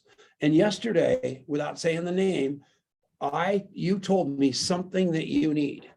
And I became monomaniacally focused into solving that problem for you, because that's what I do. And that's all the coffee shop interview is figuring out how you can serve people better, no matter where it is, right? Thank you, Tom. And before we get to Adrian, I just want to add, I need to figure out how I can serve you better. I've been trying to do that. Yeah. I can't figure it out. You said that to me, but every day something's showing up that you've got that I may someday need. Right. And it's got nothing in your life. It's a circle of influence. You talked about having Glenn Lundy on your show coming up, right? Yeah. That's a guy that I've got an interest in. So everything that you say, I actually listen to. Everything that you say, I actually log. And the day is going to come. Now, Tim Ferriss on a Friday afternoon, Tim Ferriss has that little podcast of his where he'll talk about a new app on Fridays. My job is to get in front of Tim Ferriss. And the way that I'm going to get in front of Tim Ferriss is somebody's going to know somebody that's going to know somebody and say, this Tom Chenault's a hot mess. You need to meet him, Tim. And the game's going to be on. It's not going to be from me cold calling Tim Ferriss's office every day saying, can I talk to Mr. Ferriss? I've got an app I want him to see. It's going to take a human connection, and somebody you know is going to know somebody that knows him. They're going to click through you. You're going to call me on the phone. You're going to say, Tom, I think I might have that connection for you. Thank you for helping me with X, Y, and Z. Here's the phone number, and the party's on. That's how So you help Tom, me. obviously you've been doing your homework. You know that I know certain people that know certain people. So let's talk after a line, because yeah, I do have that person for you. Perfect. Yeah, that's it. Unreal. Okay, so one other thing. I want to talk about this to all of you. Uh-huh. If you call me on the phone today and say, Tom, can I have $500? I'm going to say no, not you, anybody out there. If you remember me like 10 times in a row and we've developed a relationship and you call and say, I need $500, it's going to be a high probability I'm going to give you $500 because I know you. Remember, ask. Remember, ask. Not ask, maybe remember. Remember, ask. Not birthday on Facebook, not Merry Christmas, here's a Christmas tree. Remember, ask. It's even worse when they send the Christmas tree and it's a group text of like 100 people and they're all in your family. I'm like, well, you just call me. I'm not responding to this. I don't even respond to them. I'm like, no, you call me. Like, that's it. Like, I'm not saying Merry Christmas to you. No, just call me. Yeah, so stupid. Craziness. So that's the answer right there, buddy. Thank you, Tom. It was a great response. Adrian? I don't even know what the question was. Yeah, I lost track. What is the coffee shop interview? Yeah, well, that was actually Tom's Oh yeah, thing. yeah, so, yeah, yeah. If you want to just, So here's the huge thing. Everyone, you go back to How to Win Friends and Influence People. You go back to some of the earliest, most foundational self-development books, and all of them will say, no one is listening. Everyone is just waiting for their turn to talk and trying to, they're halfway listening to you, waiting for their next thing to try to one up you or razzle dazzle you or whatever it is. No one is present. No one listens. And so it doesn't matter where it is, whether it's a coffee shop, whether it's a Zoom, whatever. The greatest gift you can give people is presence and an actual desire to learn their values and then find a way to serve them, whether it's in connecting with them and affirming them, whether it's actually offering a connection or offering a way to help. That is the core of human connection. And so the coffee shop interview is just about giving you a tool set and giving you some really practical ways of showing up more like that in the world. I just want to add to that point, Adrian. All three of us obviously get it, right? Like, that's why we're all successful in what we do. We get the listening thing. And this is what always kind of bothered me. Like, everything you said, yeah, of course, I agree 100,000% with. Some of us are actually born kind of like great listeners, I think. Like, I never even thought about the other side, like being like that. Even when I was a kid, like thinking about where somebody's talking and I'm trying to think about what to say and not listening to them. Like, I don't know. I just think, and I think you guys are like that too. You're just very great listeners. This starts when you're young. So, I mean, why do you think a lot of people do that? Why? I mean, the majority of people, and all they got to do is listen, and you can get so much more value out of life, not just that person, like out of life, by just listening to people, and not just people. I know this might sound weird, even animals, like, just pay attention to them. If you got a pet, like, they're trying to tell you, like, I'm hungry, and they're not, and no one's listening. So it's the epitome of insecurity. Insecure people believe if they stop talking, they're going to lose. That's why. Swear to God, that is it. And that's too straight. And I'm sorry I said that. It sounds harsh, but it's true.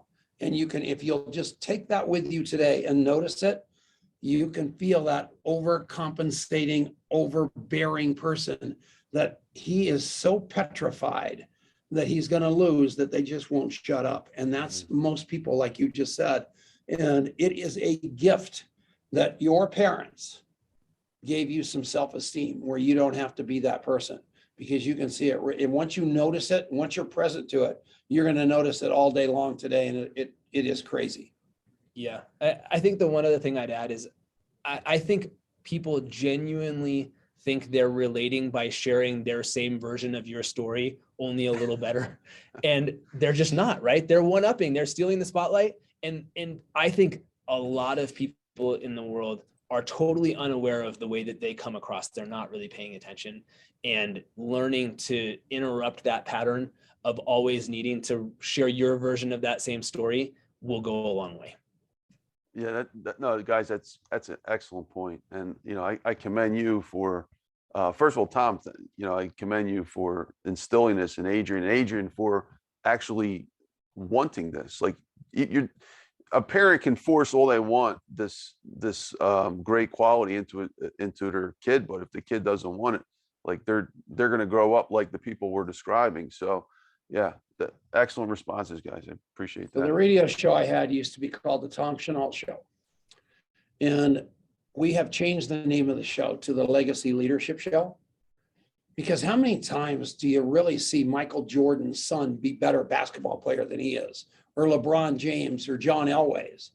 It just doesn't happen. We've got a situation going on right here where he is going to be 10 times the man I ever was before this is all over. I'm extremely proud of that because it's going to have my legacy live on. And I, at this point, I swear to you, this is true, am learning from him. The students become the master here. And he's taking everything that was great about me. That, I live my life in something called, and this is important and we missed it and I should have brought it up earlier. I live my life in something called the BLTs, like the bacon, lettuce, tomato sandwich, the BLTs. So I want you to try this on. I believe that for you to effectively move anything in your life, in business or anywhere else, the BLTs have to be present. People have to know they belong in your tribe. They have to know that you love them. They have to know they're safe with you and that they can trust you. If all four of those are not present, they're going to sign up. They might buy a bottle of product. They might tell you yes to get rid of you. But when you've got those four BLTs present, like you and I are going to have one of these days, I promise you, you are going to feel that way about me and you'll do anything for me because I'll do anything for you. But the minute one of those is missing, everything goes away. So to all of you, focus on those BLTs. And when you've got broken relationships, I was raising some money for Adrian here a few months ago, and I called all my friends that have dough, that I've been doing business with forever. They're rich. They invest in textiles, everything. And I said to this guy, Gary, give me 25 grand. He goes, no. I went, what? Everybody else said yes. He said no. It bothered me deeply. I stepped back. I thought, what's missing in the BLTs? I still couldn't see it. I call him on the phone. I said, Gary, I've known you forever. You invest in deals like this all day long. This is the best deal you've ever invested in. Why did you not give me the money? He said, Tom, do you remember in 1988? I go, what? He goes, you were just getting sober. I go, yeah. And I had that Nordic track. I go, yeah. And he said, you wanted one. I go, yeah. I gave you my credit card and you bought one. Remember? Yeah. Do you remember paying me back? No, because you didn't. I can't trust you. 33 years later, wow. One of those BLTs was missing. And I was able to talk that out with him and still not get the 25 grand. But I did talk it out with him. And we talked about the money and we talked about the whole thing. But I'm promising you guys, if there's something underneath the conversation, and that's why in network marketing and all these things with friends and family, and you're all like, but anything with human relationships, that stuff, like that course that he did this weekend, that stuff needs to get uncovered, discovered, and discarded. You got to get that out of the way so we can have a true relationship with the BLTs, father and son, father and daughter, friends. But most importantly, that's what contact mapping is all about. We've got a system, which everybody's got an app, everybody's got a system. That's just nothing. What we've got is a community of the BLTs where we're all working together. We're together every day, building a better world through the BLTs, through that connection, through that true human connection. That's the miracle of the whole deal. And I should have said that about an hour ago. Thank you, Tom. All right. All right. So we're going to expand on this coffee shop interview. We're going to go into something that I've been trying to figure out, wrap my head around. But as we progress through that, why is interviewing influential people beneficial? Like, what is this? What is going on here? Like, why? Now, Sharon Lechter is my mentor. She calls it power of association. But what is really going on here? Why, when you interview really influential people, like it adds so much more value to your life, and these unexpected things, these positive things start showing up. So why is interviewing influential people beneficial? If you take a look at, because they make you better. Mark Victor Hansen, I talk about, you interviewed Mark Victor Hansen. I talk about him being one of the greatest interviews I've ever had. Not because of the interview that he did, because I got to look behind the scenes and see the man he is. For the Horatio Alger Award, all the things that he does when people aren't looking made me a better man. All these people I've got to interview made me a better man. And then a couple people, Jordan Belfort, one of them, the guy from Wolf of Wall Street, that did not make restitution to all those people and kind of just got out of jail and said he wanted to, but really didn't. I told him in an interview, I had no respect for that. So Jordan Belfort taught me how not to be. So what I get out of all these influential people and all these influencers is a real glimpse into what life at the end of the rainbow really looks like versus what their smoke and mirrors kind of tell us it is. So I've found that interviewing the most influential people, I found that they got there by helping other people and being real and being better. And that's why I interview everybody I can. That's why I believe that it's the most important part, because it's constantly elevating me, getting to be around them. Would you agree? Yeah, 100%. And I think that was an interesting question, by the way, and no one's ever asked me that. Yeah, that was a great question. I think the other thing that I've seen with you and now have begun to experience myself is that human beings are human beings, and that sometimes part of what it is that they are great, but they're also humans. And there isn't this class of people that is totally impenetrable and they were born this way and you can never get into that world. You actually realize that they have needs just like you do, and that maybe you actually have an ability to meet some of those needs in some way or another. And I think that's part of that association part that you were talking about, that you begin to realize, oh, wow, like if I really put it, if I really show up the right way, I could be part of that club or that echelon. And that's a pretty inspiring thing to begin to realize yourself. Thank the you. Billionaire Rami that you interviewed the other night. Yeah, Rami El-Beltrawi, yeah. Up, way down, went from broke to a billionaire to homeless to billionaire. That's my kind of guy. Several times. Yeah, I have not met a guy like that. Oh, by the way, And- you know who his mentor was? And I didn't even know that you interviewed this guy. His mentor was Agnon Khashoggi. No. Yeah. He was his Really? right-hand man. Yeah. So you don't even know that. Do you even know who he is? I've just heard the name, but no.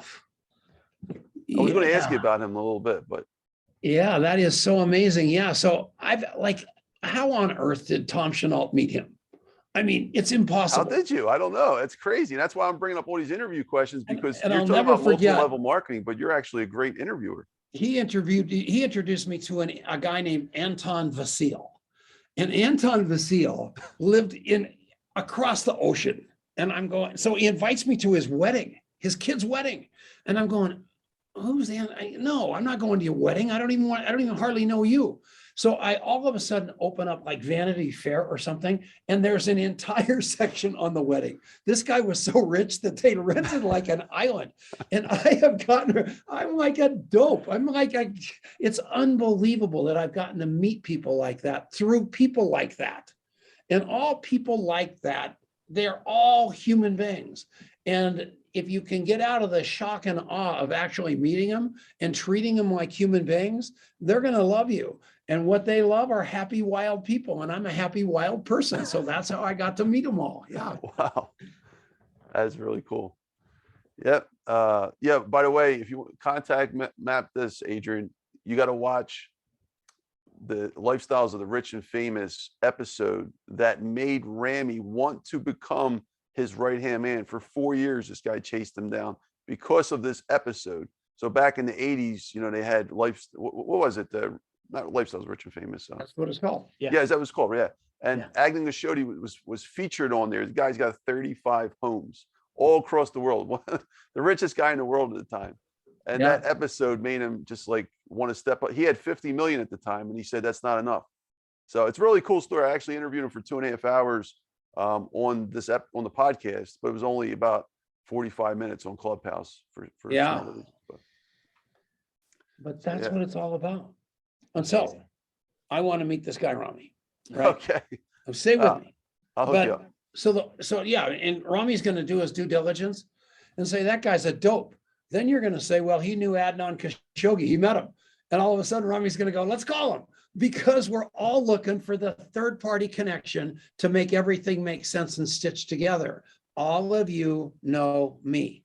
All of you know Dr. Finance. Use those relationships with integrity and you go straight to the moon, right, Doctor? Absolutely. Absolutely. So And by the way, I beautiful. want to agree on both your points. You both came at it from a different angle. So Adrian, you came at it from the power of association, which Sharon Lechter talks about. And Tom, you had a brilliant point also. And I agree. Like, it's also about the knowledge, the value being added intellectually to the person. Like, as I'm interviewing these people, I am either positively or negatively being affected by what they say. Like, if someone's a bad example, I'm gonna learn not to do that, like you did. But most of them are good examples, and I'm like, okay, well, I'll take the good out of that, and you improve your own life. And I'm getting the same experience that you just described. So, And I hope that people are watching this show because you've got more viewers than 7 million viewers. 7 million views, not viewers. Yeah, I Yeah, got on the Facebook. point- I got a lot of followers. Yeah, but the fact is, they're out there going, this guy is showing me it ain't that hard. You got to fire your brain, you got to hire your heart, you got to remember people and make them know that you remember them. That's all it is. I'm not going to go get you. You have got you're academic. I'll be 500 years old before I catch up with you academically. But I'm telling you what, I can't outthink you. I'm not good looking. I'm none of those things, but you're going to have a hell of a time outloving me. So that's the great equalizer that everybody watching you can catch up with you and with Adrian and all the other rocket scientists out there. It gives us people like me a hope, not a hope. Thank you, Tom. I appreciate the compliments, by the way, but you are a brilliant man too. So worked out. absolutely. All right. So next question is the same question, but I want to flip this a little bit because Tom, I know you would get me what I'm going at with this one. So we both pretty much came from humble backgrounds, and I know that you interview non-influential people. So I actually, my first podcast episode with Sharon Lechter, I just asked her for an interview and it turned out to be this podcast. I'm like, okay, I was an opportunist. How can I make multiple things happen at once? Oh, a podcast. And then after the first episode, I went to my dad. He's like a John Wayne type. I said, Dad, what do you think? And I know he'll tell me everything I don't want to hear. And he said, and he gave me a surprising answer. He goes, actually, it was great. I think you found your calling. I said, what do you mean? He goes, well, you've been asking questions your whole life. So, and I thought about that, you know, and it's true. Even as a kid, I would interview. I didn't know it was interview. I'm just hanging out with them. I don't call it an interview. That's kind of just, hey, you know, I would ask all the older people and everybody I met, always asking them questions, trying to learn from them. And so these are regular people. So why is interviewing non-influential people beneficial? Because I think the magic is in the human being, not what they've accomplished. And if you get there, it turns into the most real stuff and you never know what's going to show up. And my entire life is I didn't even know it, is kind of defined by a book called The Surrender Experiment by a guy named Michael Singer, who also wrote the untethered soul. And his entire premise is that in the world of knowledge, we've got what we know, which is small in that pie, and then what we know we don't know, which is much larger but still small. And then the rest of that universe is all God. And what I do in my life every day, and this is 100% true, is I try to never say no. And people ask me all the time if I'll have a cup of coffee, if I'll do this, if I'll do that. And I always say yes, especially when I don't want to say yes, because I know spiritually that God's got a far bigger plan for me than my agenda does. And everything that's ever happened to me in my life is as a result of what's going on out there away from the 2 pieces of pie I was trying to manipulate. I met you, I met my wife, I met all this wonderful stuff. None of that had anything to do with me. It had to do with a master plan I can't see. So talking to everybody, interviewing everybody, giving everybody a platform to be their best self is all I ever really needed. And that's what I try to give to everybody I've ever met. And it has worked out unbelievably well. Thank you. Adrian? Yeah, I think that's, I mean, I don't think I could say it any better. I think that you just never know, and actually Clubhouse has been an interesting study in that, right? People who will show up and, and be in a room, for example, and you're going, I don't know who this person is. I don't know that they have value to bring. And then people will just blow you away with a story or with an experience or with someone that they know.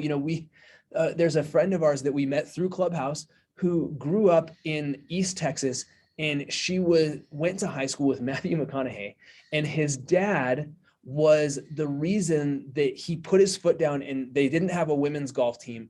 And because of her being this good golf player and then telling her that she couldn't be on the men's team because it was only for boys, he threw up this big stink and made them create a women's golf program because of her. And she goes, Matthew McConaughey is this great guy and his dad's even better. And she was telling all these stories, and you just, I don't know if I'm ever going to need to or try to connect to Matthew McConaughey, but what, that was nowhere on her resume. I can promise you that. And so never prejudge what a person can bring into your life. Take the time to get to know them. That has been a lesson that we have both learned over and over again. Yeah. That's a brilliant point. You never know. Yeah. And even not for self purposes, maybe you can help them, like absolutely bring that joy, reverse the cycle. A lot of who you are for me came through Rex Sykes. And you interviewed Rex Sykes. He wrote that book on NLP and the whole shot. And he's got that little Lynn Serrano girl from Montana. Yeah. All these people that for no reason whatsoever told me about you. I mean, it just ends up this giant circle of connection and love and relationship that make things come together in a way that Alex Stern, you interviewed Alex Stern. Okay, so here's the deal with Alex Stern. He founded Constant Contact, which is very similar to company to Adrian's. Yeah. So I thought I would try to figure out a way to get Alex Stern to be the father Adrian never had. So I went on this monomaniacal mission to get Alex Stern on the phone. And Paul Capozio, I don't know if you've run across that guy yet. He had $1 billion company. He's the reason that I joined the 13 Steps to Riches book with Eric Swanson. He was in a small room with me, Paul. And there you go. So Paul Capozio was the guy that nominated Alex Stern into Clubhouse. Oh, I forgot about that. You're right. So listen to this. This is a great story because you guys need to understand this. So all of a sudden I see Capozio and I'm having a great time with him. So then I start, so then Mark Victor Hansen's on Alex Stern's stage. So Alex Stern, he's on there and he goes, oh, please send me an email, send me a text message. He never responded to a thing. So I'm on my way to get takeout and I see Mark Victor Hansen, who loves his wife, Crystal, more than he loves air in his lungs, right? So that's what if you want to get to Mark, you have to do something nice for Crystal. So I'm driving down the road and I see them in the same room. So I raise my hand. They won't call on me because Mark's not doing the calling and Alex hates me. So then I'm going, holy crud. So then I know he's on Clubhouse. So I pull into the restaurant, I grab my phone and I call Mark Victor Hansen on his phone. And you can just see him going, that idiot, Tom Chenault, I'm on Clubhouse. So then I text him, I said, Mark, get me on the stage because I want to say something nice about Crystal. So Mark does it and says something nice about Crystal. So I get on there, still crickets. So now Alex Stearns knows who I am, but he still doesn't love me until I found Paul Capozio. And I got Paul Capozio on the phone. He called and three-wayed Adrian in with Alex Stern, and we had a beautiful conversation. Wow. I tried Mark Victor Hansen. I tried planes. I tried telegrams. I tried smoke signals. Nothing could do it except Paul Capozio's relationship with Alec, which got him in front of my son, which was my greatest moment. We have got to use our connections well. That's all I'm saying. Is that cool enough? Wow. That is super cool. Yeah. And by the way, I don't think you met, like, they might have talked me up, the people that you mentioned, but Tom, you were actually on one of my first rooms, the longest running room in Clubhouse. I don't know if you remember this. This was April 30th. And you came on and we didn't have DMs at the time, but you found me on Twitter, I think, and left a message and said, wow, that was an unbelievable stage. You were cool. That was like your exact words almost. And we've been trying to connect since then. And we finally have spent the time and made those connections happen. So I'm So thankful you for that.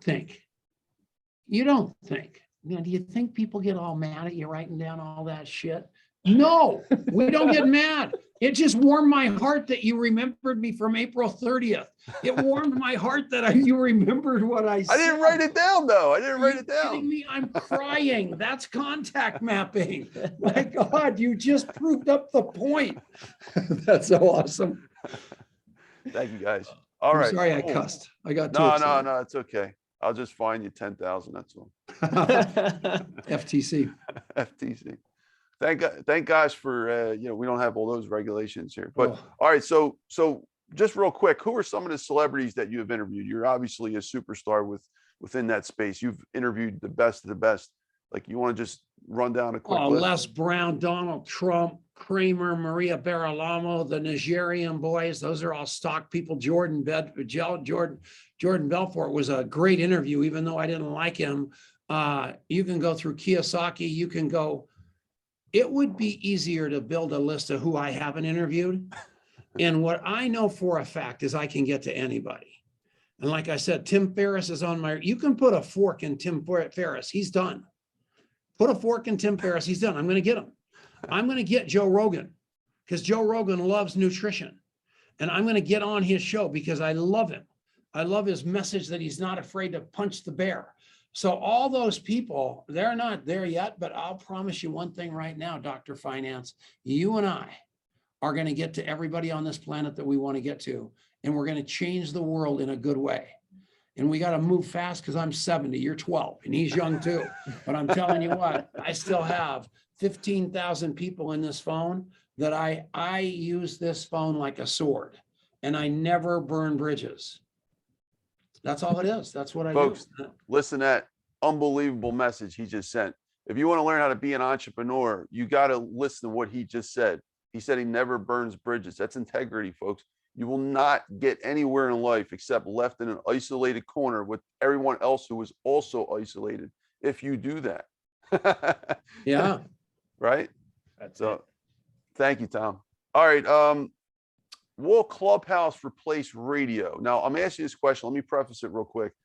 You have a background in radio, which you really didn't get into that story too much. I don't know how the radio fit into your career. I mean, were you doing that side at the same time, or you want to talk about No. that, and then we'll get into the actual question. A guy named Alex Seymour here in Longmont borrowed some money from me, and he couldn't pay me back. So he called me on the phone and he said, would you please take a radio show instead of the other deal? And I go, I don't have a choice. You're not going to pay me. So the next thing you know, I'm on the radio. And I had a guy named Ralph who was my sidekick that we were going to do the show together on Home-Based Business. But the minute he got on the radio, he started wanting to hustle girls. So he was like this creepy talk show host partner. So I got rid of him, but then it was just me.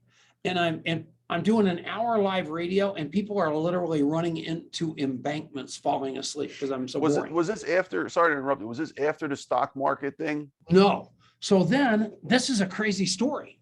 So then I get rid of Ralph and I'm trying to find guests and I go to Barnes and Noble and here's 14 purple books, all the Rich Dad books. So I go, I got to interview Robert Kiyosaki. So I'm looking at all these books. I finally get a hold of Rich Dad. I call down there and I get this woman named Mona Gambetta. And Mona Gambetta says, you're not going to interview Robert Kiyosaki without interviewing all his advisors. I go, what's that mean? She goes, if you want to interview Robert Kiyosaki, you interview all the advisors, then you interview Kim, then you interview me, and then you interview Robert. And that included Sharon and Michael Lechter. So I had them all. Michael Lechter is my friend.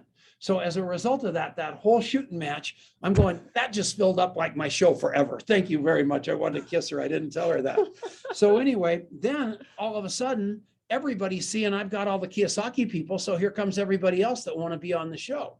So now I'm starting to get like a name for myself. I'm not invisible anymore. I'm slowly going up. My statue's getting as big as my guest. All of a sudden, I get a phone call from the radio show, from the radio station. They go, you know a lot about the stock market, don't you, Tom? I go, yeah. They go, would you like to be our talk show host, Scott Cordelew, just got arrested for seducing a girl online while he was on the air. They confiscated all the radio, all the computers, and now they've got a very popular radio show called Business for Breakfast with no talk show host. So I go, I'll do it. So I go down there because I know it's good exposure, 3 hours a day, 89% of the state of Colorado during drive time. Wow. It's like the most popular show ever. I go down there and I go in and I walk in, and I can't say that because she'll get mad and she'll hear it and sue me.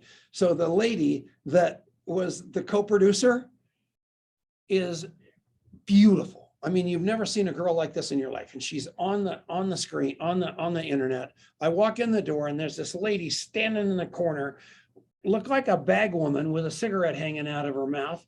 And I stuck out my hand and I said, I'm Tom Chenault. And she said, I'm Brooke Belson. And I go, what? Oh no, I said her name. So anyway, I said, that's false advertising. So she hated me forever because I said that about her because it was a picture from like 25 years ago. So she and I like had an acrimonious relationship. So I'm on the air with all these people every day and they're flying. So the very first day, they hand me a stack of papers this high. And I go, what do I do with those? They go, you read them. I go, what? They go, you read these releases. This is what happened in the stock market. I go, yeah, yesterday. And they go, yeah. I go, well, I'm not reading that. I said, we've got current news on the screen. You're going to do it. So I read these things and people are running into embankments again. Following day, because I'm doing it for free, I just threw them in the trash and I looked at what was going on in the market and I made it. Have you ever heard of Don Imus? No. Imus in the Morning, unbelievable talk show host. He was a blast. I modeled it after that and we were just crazy and fun. And we just followed the markets where they were going. And it was a fantastic radio show. So people started liking it and listening and they keep flying in these real talk show hosts. And so finally, I go, why aren't these people coming? And Brooke says it's because it's $10,000. I go, well, let me do the math here real quick because I'm buying my show and it was like $1,000 a week for 1 hour. So I'm doing the math. I'm going, this is a hell of a bargain for 10 grand. I go, well, sheesh, I think I could afford to pay 10 grand for this, Brooke. She goes, Tom, you're an idiot. We pay $10,000. So that was a $20,000 swing right there. So I just started sabotaging all the guys that they brought in and they hired me. And I did it for years. And a guy named Woody Vincent and I got literally famous doing this show because it was so fun. It was so relevant. It was on the stock business. And that's where my real radio career came from, because every 15 minutes, I had to interview a rock star author, stock guy, somebody really famous every 15 minutes for 3 hours every day, 5 days a week. It was exhausting, but I really learned to listen. I learned to ask great questions, and it basically gave me my life. Now, Tom, just from a technological question, you did not record those interviews, correct? Right. Or did you? No. So they're all gone. Yeah. They're all property of Radio Colorado Network. That's so basically like now that we have YouTube and everything else, it would probably be a lot more beneficial if you can get those interviews somehow filtered through the channels that we're doing right now, the YouTube, the podcast. Oh, I would love to directory. have those. That's a good idea. Yeah, that would just be incredible for you if you can get that. Wow. A lot of fun way back when. That's amazing. All right. Thank you, Tom. Appreciate that story. So that is an interesting story. And I like how you went through the whole team and worked your way up, and that was worth it in the long run, right? To Yeah, have heck yeah. interviewed everybody. Well, still right now we're on the Genesis Communication Network, which is the same network as Alex Jones, the conspiracy guy. Okay. So all those people listen to Alex Jones all day long on Monday through Friday, but they forget to turn their radio off on Saturday when we're on. So we're like on this worldwide blowtorch on 550 stations every Saturday. Oh, wow. We got to have you on there. Yeah, it's a big deal. Okay, you want to tell us about that? Tell us about what you're doing right now. So you just gave us a sample. And what else is there? Like, So we got you the wanna elaborate? Legacy Leadership Radio Show every Saturday afternoon. We air it live on Facebook on Tuesday. Then it goes to podcast. It goes to all the jazz. And then on Saturdays, it gets clipped and it goes right up to their satellite and goes out to their entire network all over the world. It's cool. That is very cool. So my going back to the original question, obviously you guys know a lot about Clubhouse. We've met each other there. Will Clubhouse replace radio? I wish it would, but I honestly, I think it's at a real crossroads right now. And I think that the initial excitement about it has died down. And I think now is the time where actually, I think radio is a good model to think about what it could look like in the future, where, I think hosts like you that have created followings and have created a real consistent, something that I can count on, that anytime that Dr. Finance is running a room, he's going to bring a great guest. It's going to be a great conversation. And on top of that, it's going to be inclusive. I think that's the magic of Clubhouse, is that you give these people the chance to come up and ask the question. Call-in radio is kind of a thing of the past for the most part. And this kind of brought that idea back. So I think that where Clubhouse will live or die and succeed or fail will be on guys like you and shows like what you have created that really bring great content and give the person who would never otherwise have a chance to ask a question or talk to the incredible people that you're bringing into their world to come up and ask a question. I think that's what the magic will be. And I hope, I'm rooting for them 1,000%, but I think they really got to double down on supporting that kind of content there. And Adrian, before Tom chimes in, I also look at it from the perspective of numbers. This is what bothers me about radio. I haven't entered that world yet, but I just, like, as a sponsor, if I was a sponsor, like, I'm going to invest in radio, okay, I have a hard time putting my money. I would be having a hard time putting my money into an industry where they're giving me numbers I don't have proof.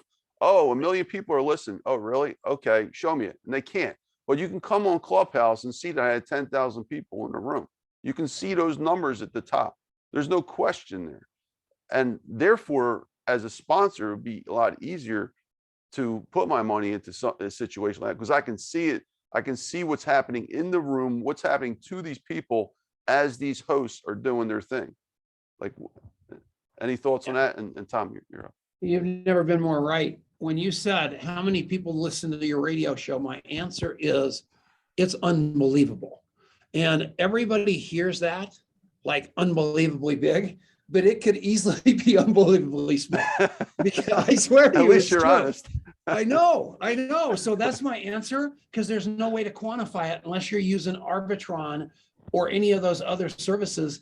And that's a rigged game, because Clear Channel and all those other people own those to make their advertising platform look more sponsor lucrative than those independents that can't afford that. So you're 1,000% right. And you cannot quantify AM radio especially.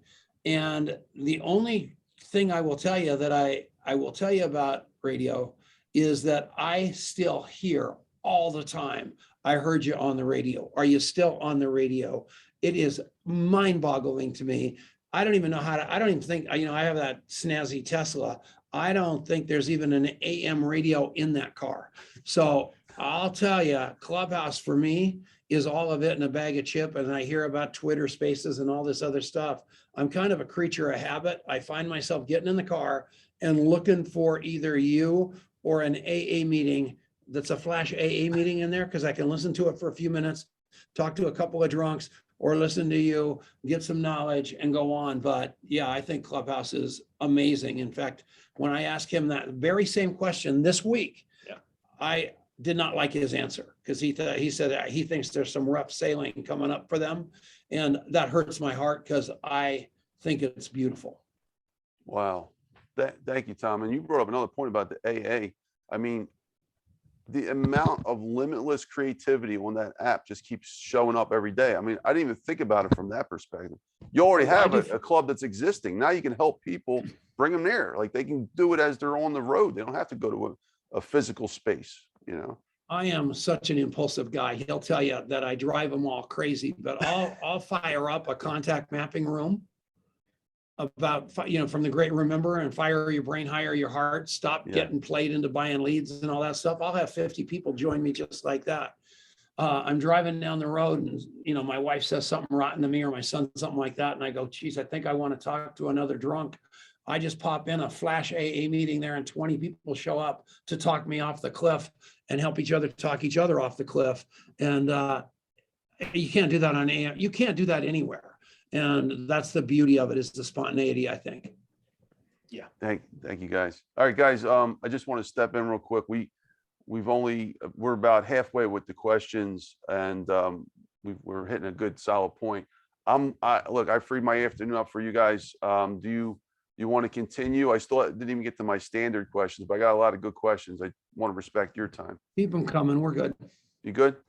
You want to take a quick pause for a minute or two, just to stretch the legs for health reasons? Why don't ask him something, and I'm gonna fill up some water for us, unless you give me a cup of coffee. Yeah. We'll be back in 1 second. We're good. Same here too. I'll be back in just a moment. Okay. Okay. All right. Let's do that. Thank you, guys.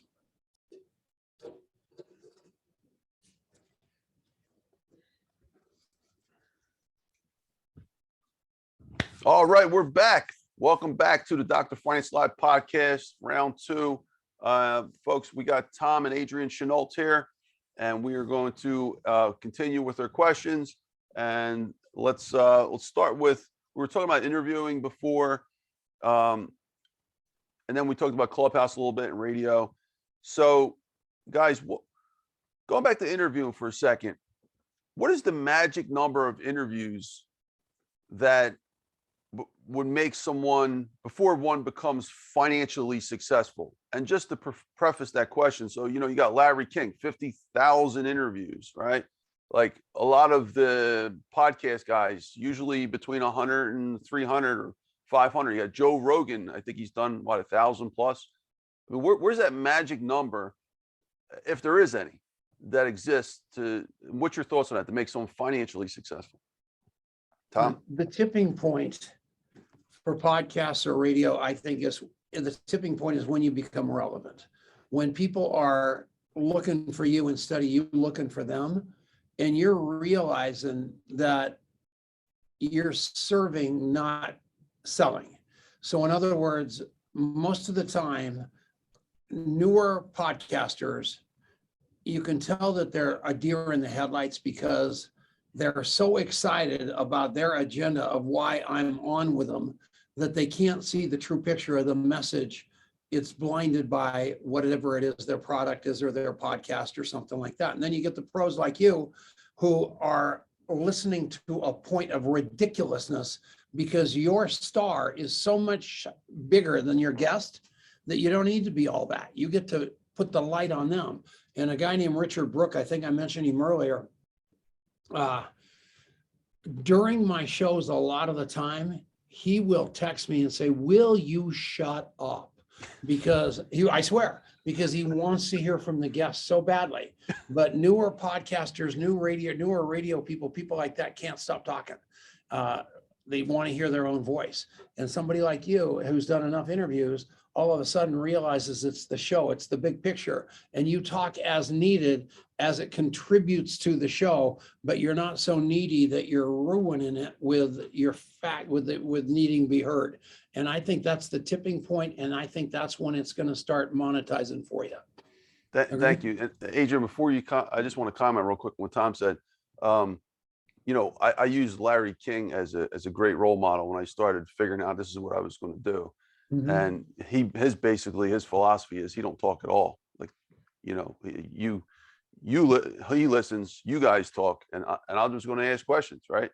And I did that in the beginning, but then I realized that, you know, there is certain point where like it may be very helpful to interject a thought or two to keep that transition going. Remember, Larry King only did interviews for like what, a half hour or less, an hour tops.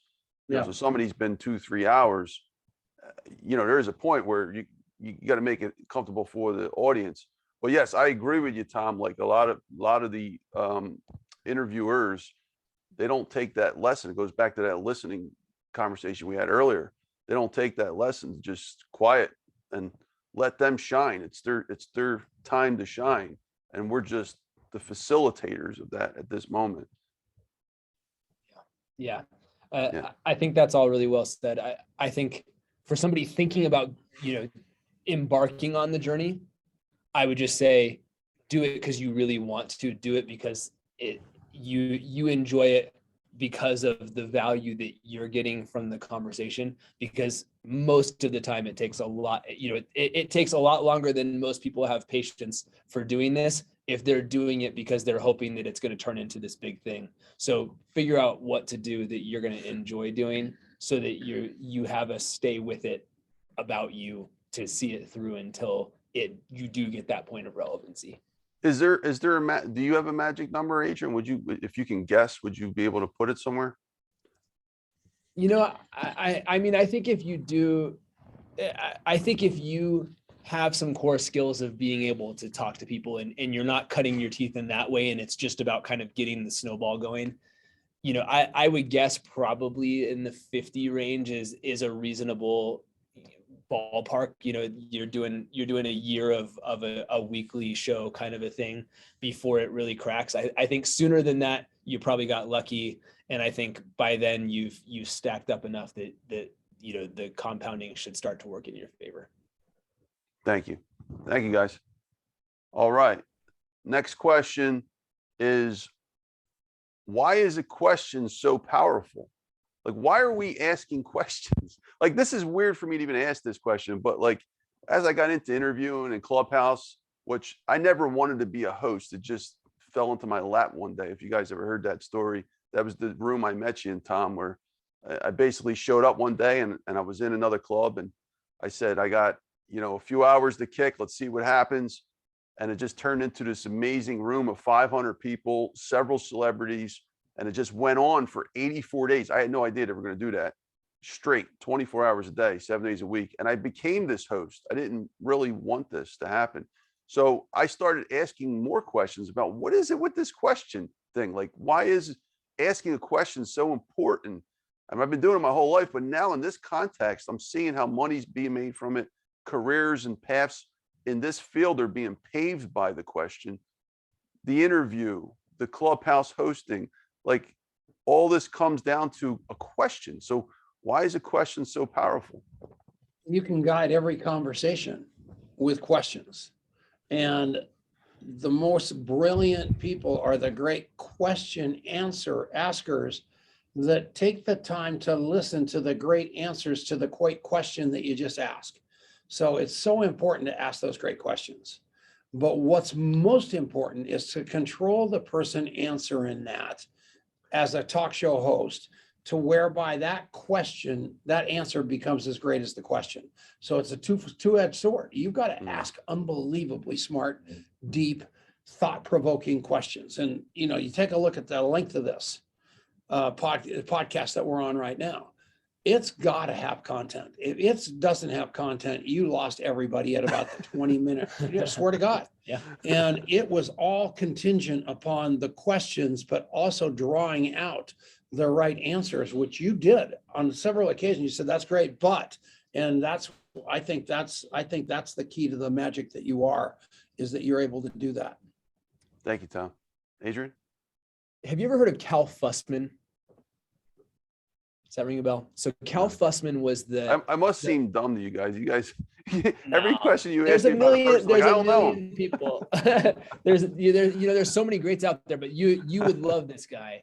So Cal Fussman was the columnist that wrote, I think it was called What I've Learned. It was the back page of Vanity Fair for years and years, and it was a one-page interview, and he interviewed, I mean, truly the most famous people in the world: presidents, Mikhail Gorbachev, Michael Jordan. I mean, the biggest possible names were in this column. And he, if you go and listen, we talked about Tim Ferriss. If you go and listen to Tim Ferriss's, he's had him on twice on his podcast, this guy, Cal Fussman. He is just the most delightful guy. And he talks about this question that you just asked, which is a fantastic question. And one of the things he said that just has stuck with me completely is he said, he's telling the story about Mikhail Gorbachev, and he, very stern, like very difficult to know man. Not many people really feel as though they have any understanding of him, especially, in the Western hemisphere. And he said, I sat down and I got him to go into his memory, and I got him to a place where he accessed a part of himself that he wasn't expecting to go into that part of himself. And his entire countenance just changed in a moment. And it was then that he gave me this story that completely changed, I think, everyone's view of him, but changed forever my view of him as a man. And I think that's the power of a great question. And it's being attentive enough to the energy of the conversation and to take somebody to a place they don't expect, that gets them out of their script and out of all their prepared remarks and into a place where they actually access their values and who they are as a human. That's, I think, where questions are greater than almost any tool that we can possibly use. There you go. That's beautiful. Unlock the potential that we don't know about, the hidden potential, the power to really change people. Yeah. Thank you. Appreciate that. Why are some? I told you, Adrian was deeper than me. I like it. He's a finance guy, of course. No, actually, finance people are not. They're really data driven, but you're a deep thinker too, which makes you very interesting. We're both different in that way. All right. So, why are some people afraid to ask for something? And I will preface this question. So recently, I had an experience this weekend with a family member. I'm sitting here at a party, and we were talking about, hey, if you ever need help from me, let me know. And he says, I can never accept help from you or anybody. I just want to do everything myself. They never want to ask anybody for anything. So I started thinking about that, and I'm like, why are some people afraid to ask for something? And he was serious, by the way. He never would ask for anything. I gotta like spoon feed to help this person. But why are some people? There's a lot of people out there. I think many people, they're just afraid to ask. They don't want to ask anybody for anything. What is it about that quality? My good friend Bob Bodine, the most powerful man in the National Football League you've never heard of, as described by Roger Goodell, right? So this guy's a stick and unbelievably connected in pro sports, wrote a book called The Power of Who. And his entire supposition is everybody that you need to know already. And who's your 5 best friends? Can you, off the top of your head, who do you think your 5 best friends are? Can you tell me that? Yeah. 5 best. I can't think, no. Okay, I'm going to give you my 5 best. Gary Keogh, Chuck Kirby, Doug Sykes. That's 3. That's enough. Chad Williams. Okay. I mean, so here's the deal. Any one of those guys call me at 10 o'clock at night, say, Tom, I need $100. I'm going to get them that $100 no matter what. I am going to feel so happy that they called me and asked me for $100. It's unbelievable. It is going to make me it's going to make me feel so good. And the harder it is to get those three guys that $100, the better I'm going to feel having helped them, right? Mhm. That's the way you are with your 3 best friends or 5 best friends. You would do anything for them and feel good having had them call you and ask them. Yet, doctor, those are the 5 people you call last. You call last. Everybody knows you are going to be an unbelievably successful, famous talk show podcast host. Everybody knows it. You call every one of your friends and you say, hey, listen, man, I've known you a long time. You are the head of the, whatever it is. I mean, the people that you interview are unbelievable. We never ask the people that can do us the most good for help. Our ego gets in the way. We never ask for help. We are so terrible about it. It's frightening. We need to learn how to ask for help as a contribution to the person that we're asking for help from. Yeah. I feel you call me and ask me, you did a couple days ago and asked me for some help. It made me feel so good, but people don't get it. They think it makes them feel small, weak, needy. It's not that way. It's the opposite. You would be flipped out if your best friends called you and asked you for some help. You'd be flipped out. They'll never do it. Just like you won't call them. Is that funny enough? It's crazy. Yeah. It's amazing.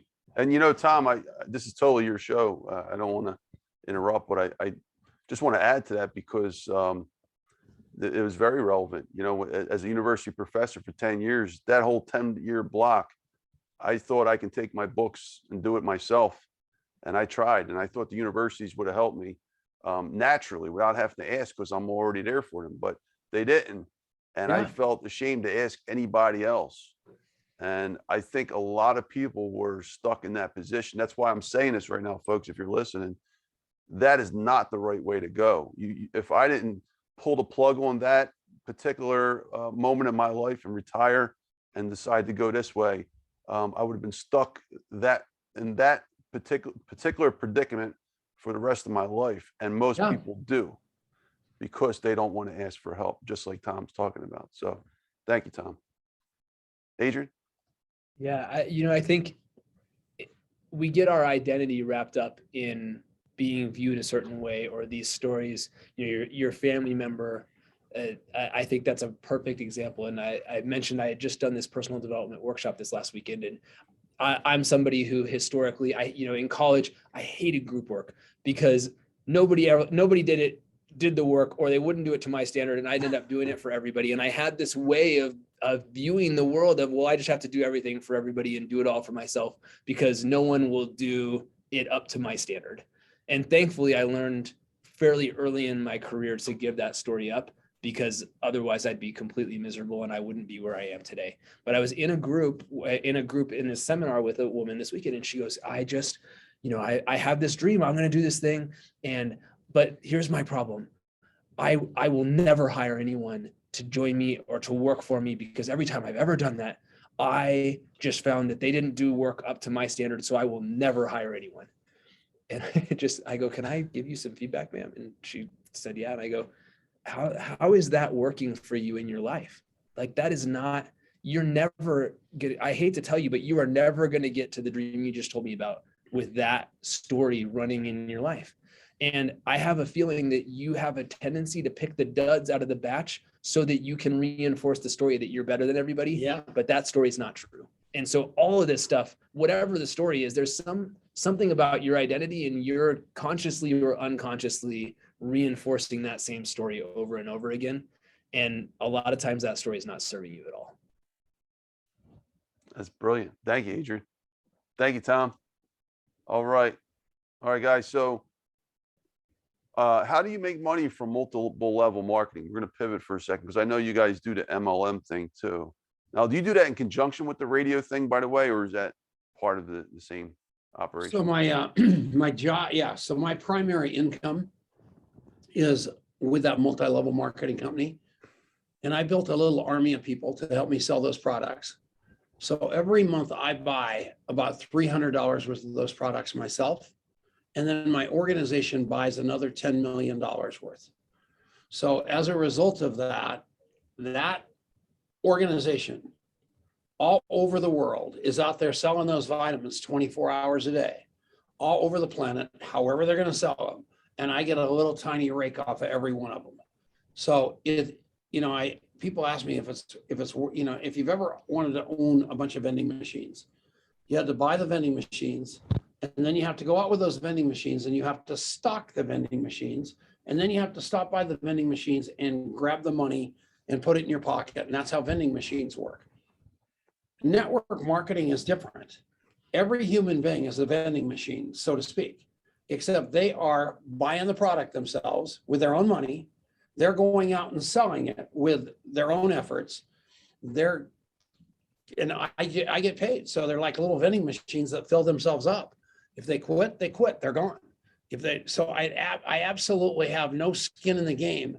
They don't work for me. They work for themselves. So I'm not their boss. I'm their partner. So the way that I move and inspire them is through motivation and happiness, not like snapping. I'm not their employee. And I think I'm their employee. They're not mine. And so it's perfect for my personality and the way that I live my life, because all I do is wake up every morning and fire those people up on a call. Every morning of my life, I do it at 6:30 in the morning Mountain Time, where I let these people realize that we're changing the world through this nutrition and stuff, and we're all in it together. And I end up getting a little tiny bit of money off of a lot of people, which is awesome. That's how it works. Wow. Adrian, are you part of that too, or? He's the master. I couldn't say it any better. Okay. Now, I've had some different experiences with multiple level marketing. Is the one that you're doing, is that the traditional kind, or is that one of these offshoots? There's a lot of offshoots these days. Market America, Quick Stars, Amway. Yeah, well, this company's been around, the one that I represent's been around 25 years. And there aren't many legacy companies out there. And the opportunity of a lifetime is completely predicated on the lifetime of the opportunity. So you gotta look at that like, oh, really? This is a great idea. This is a hybrid. This is the greatest whiz bang deal in the world. But is it going to be in business for 5 years? Because when you take on a network marketing company and you bring in leaders and you say, we're in this thing for the long haul, and it goes out of business, you really feel bad about that. Yeah. So yeah. I'll tell people to be really, really careful about the startups and the new ideas and the unproven comp plans, and anything to do with money is dangerous in the network marketing space, because number one, it's already hard, and then you've got the SEC or the NASD, any kind of registered security. So I don't mix crypto and multi-level marketing. Most of that stuff I don't do, because I just want to stay off the radar of that and just give the ordinary Joe a chance to make extraordinary income. But I don't like the fancy stuff. So the new stuff I'm not real excited about. I'm glad you're honest about that, Tom, because I always get a lot of those questions too about investing in those things. And there's a lot of bad, but there could be good if you do it right with the right people. So yeah, appreciate that. Okay. All right. Let's see, one more question, and then we're going to get into the standard questions. What are your keys to successfully working together with family? I think this question is perfect for you guys. What's the key? How are you guys doing this? There's a formula you have that everybody else wants. Like, I don't think it's going so well. I don't think it's going so well. He went and did a personal development course this weekend, for God's sake. So, a lot of therapy. That's the key. No, it's easy. I mean, one thing that we had to disappear, he's the CEO and the founder of the company, and I'm just the face. They call me the CSO, which is Chief Sales Officer. And they want to make sure that I'm doing what I'm good at and not doing what I'm not good at, because it would be very easy for me to stick my fingers into the punch bowl or something like that and try to micromanage or pull rank or something like that. And what's been difficult for me is not doing that. And what's been rewarding for me is not doing that and seeing myself, he's still not the age I was when I stopped drinking. So, it's true. And so here we are. I can look at him and say, hey, this was a mistake, or that decision was a mistake. Or I can look at back where I was at his age and say, you're 50 miles farther than I was at your age, and you're going to make mistakes. You're going to step on potholes, but I'm going to let him do that, even if I see him coming, because I think it's a chance for growth instead of trying to rescue him and maybe making the mistake and having me mad at him, having him mad at me. So it's been an experience in letting go that has been very, very good for me and really good for him, because he's done a far better job of running this whole show than I ever would have. Thanks, Dad. Yeah. Yeah. I think you have done that exceptionally well, of giving me the space to create and to run it and to call shots and to do the things that I've needed to do. And, I think every relationship is different, but I think one of the things that we've had to learn, it really, doing this together really redefined our relationship in some big ways. And I think we kind of, if I'm totally frank, like, I think we danced around that for a while, and I don't think we had fully understood it yet, or maybe I at least hadn't fully understood it yet. And it's really been in kind of the last year where it's been like, okay, like, we've got to learn how, like, sometimes I appreciate you kind of staying out of my way, but sometimes I need, like, I need you to say, dude, don't do that. That's not a good idea. And and it's not, I'm sure it's not easy for him to know when to speak up and when not to, but it's been good for us, I think, to actually start to work those things out and just to flush them out. And I think it has really deepened our relationship. And not being constant learners is the most important part. You read this book called The Hard Thing About the Hard Things, and that's by some internet people that say, you got to talk about that stuff. The 5 dysfunctions of team. We brought everybody in there to talk about that, about how even accidentally you can really create a culture of not building, instead you're tearing apart. And so we've really gone deep on the intellectual side as a result of him, one more time, trying to make sure that it is pretty much Tom Chenault proof, because left to my own intentions, I'd jack the whole thing up. So that's pretty cool. That's awesome. Thank you. And by the way, to add to all this, the fact is you guys are in a cool profession together. Like, it's not you're just working together. Like, you got to be on a podcast with your dad together that's recorded. Now just think about that for a second. Okay.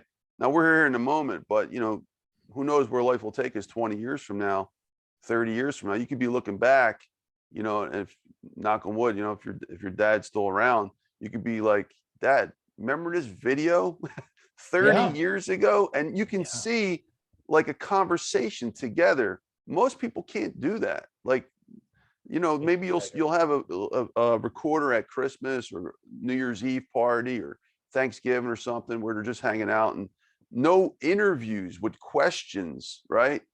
Like, you're actually unlocking answers together at this moment right now. And I think that's a beautiful thing. And to have one. So, and I've thought this a couple of times during this conversation, and so I want to say it to you. I think you talked about your dad, and you talked about as a child, as a young man, having this curiosity, specifically of people older than you, and asking those questions of your dad.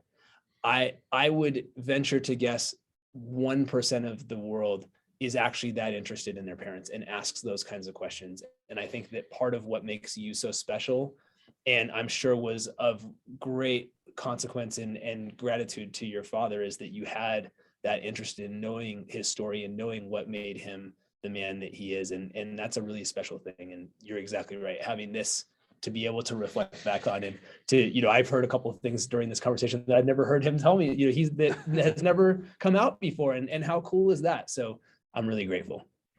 Thank you. Thank you, Adrian. Yeah, I have a wonderful father. I mean, there's nothing perfect in life. Like, there's always ups and downs. But one thing, like, he's the opposite of me when it comes to talking. I'm loquacious. I talk a lot. I do ask a lot of questions, and he's like the John Wayne type. And that's probably why I became like this, because I had to pull out the answers from him. And part of my story of becoming Dr. Finance, which I really don't talk about much, is I talked about money and learned about money through my dad. He was that entrepreneur. Remember I told you that story, Tom, earlier? He had experienced that, so he became an entrepreneur. So to dig those, to get to my dad, I had to learn money, to have a conversation with him, ask questions and learn money. I needed that in order to make a relationship with my own father. So that does explain a lot of how I got to this point in life. And also, most of my best friends before I was 10 were over the age of 75, I would say. All the people up my street. Wow. So, crazy. But anyway, well, thank you. And so that's why I relate to you guys, and I see this. It's a beautiful relationship. It's a beautiful thing that you guys have going together. And I had to comment on that. So Thank you. All right. All right. Temple questions. Can one book change the world? Maybe 30 seconds or less. What do you guys think? One book changed the world. Yeah, I can think of 3 off the top of my head that changed my world. One was the Bible. The other one was the book of Alcoholics Anonymous. And the third one was Atlas Shrugged. Those 3 books all shaped me from 3 different directions into who I am today. So absolutely. Yeah, I completely agree. And I think it's one of the things that really lasts, right? I think that, you look at, there's so many books that have been handed down generation to generation, Bible obviously at the top of that list, but so many, and they last, they make a lasting impact. Thank you, guys. Appreciate that. Next question. What role has networking played in your life? I think you'll like this one, Tom. It's 100% the game. From the very beginning, it's 100% the game. And all that other stuff is just window dressing. It all boils down to the human beings that you're in the foxhole with, especially the ones that you have the BLTs with. Please don't minimize that.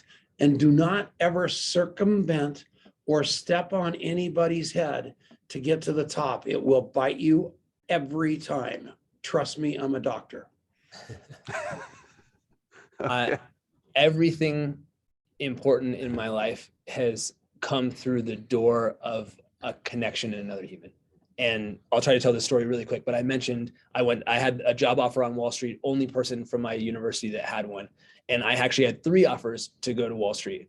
One of them was that there was an investment banker who was on Wall Street, had gone to our school, came back and said, I'm going to give a talk talking about Wall Street and just give back to the university. So they advertised it in all the classes, all the professors talk it up. To me and my best friend were the only 2 people who showed up to this thing, which is just insane. And the professor was completely embarrassed. The guy was so nice, and he goes, this is crazy, but whatever, let's just go have coffee. So we go and have coffee, make this connection, go see him in New York, get a job offer from Bank of America. Second opportunity, one of my best friends from college, his sister was on Wall Street. He goes, oh, I'll introduce you. You could stay with her. So I go and stay with her. She gets me an interview at HSBC. That's how I get HSBC. And then the third one, my dad goes, go in the alumni database and list out, just search every bank, find New York, Merrill Lynch, New York, Bank of America, New York, this, look at the number, find the people, and just send them all a cold email. You're already going to New York for these other interviews, and say, hey, I'm in town. You'd be crazy not to meet with me. I sent 10 of those emails. I got 4 responses back and another offer out of that. And so in all of it is through people. They never would have come and found me. I never would have gotten a single call back if I'd gone through the online portal, but that's how stuff happens. So networking is everything. Guys, I usually don't pull this wild card question out, only for certain people that are really good with networking. You guys qualify, obviously. All right, so if the next Michael Jackson was standing on the corner right now, and he's the next Michael Jackson, he does everything Michael Jackson did and will do. All right, he's standing on the corner, he's got no connections, he's got no money in his pocket, he's got no money in his hat that's sitting there on the pavement. Will he ever reach his fullest potential without making that connection? No. There's a million Michael Jacksons still sitting on those corners all over this world. Whether it's the Michael Jacksons, whether it's the LeBron James, whether it's the John Lennons, they need to make a connection, to get somebody to listen to their stuff. You know as well as I do, all those books that you wrote, unbelievable content. Then you had to go print them. And when you got them printed, then they said, go sell them. And how did you go sell them? That's exactly what happened. Yeah. Because I don't care who it is. That's why I had such unbelievable content. If you wonder how Jay Leno, Johnny Carson, all the Conan O'Brien, all these people that have the talk shows at night get all those great guests, it's because all those great guests either did a movie or have a book or something like that. And they're public. So then they have a publicist, and the publicist said, you have to go do that show to sell the books. I promise all of you, you might be the smartest, best guitar person, next Michael Jackson, whoever he is, all those things. You might be that, but until you are getting out there where people can see you, you are as good as invisible, no matter how good you are. And guess what? You're going to need people to get you there from here. I promise you that. Thank you, Tom. And Tom, just to follow up with that question, the best known, I think John Lee was saying this in the other room the other day, the best known always beats the best. Amen. Right? Amen. Yeah. And look at me. I mean, it's crazy. I walk in places and you would think that I was dead and I'd come back to life, because these people come running across the room and they're wanting to meet me. They heard me here, they heard me there, they saw this video, somebody told them something. And I promise you, the man is nowhere near what the myth is. And it's almost better that I don't go places so people aren't let down. I am promising you, people are going to talk about you and talk about you one way or the other, and just get bigger and bigger and bigger, because those haters, they disappear. And they're inevitable because they're jealous of you going up, but don't ever let that slow you down. And sooner or later, everybody comes around. I promise you that. And Tom, real quick, I'm sorry, Adrian, we'll get to you in just a second. This is such a brilliant point. You talked about before about, the big superstars getting these big shows. One thing I'm learning, and remember, I just entered this world about a year ago. I was a university professor for 10 years. I'm finding that a lot of these people are connected. And that's one of the biggest discoveries I found, that everywhere I turn, this person knows this person, or he got here, or she got there because she or he knows this person.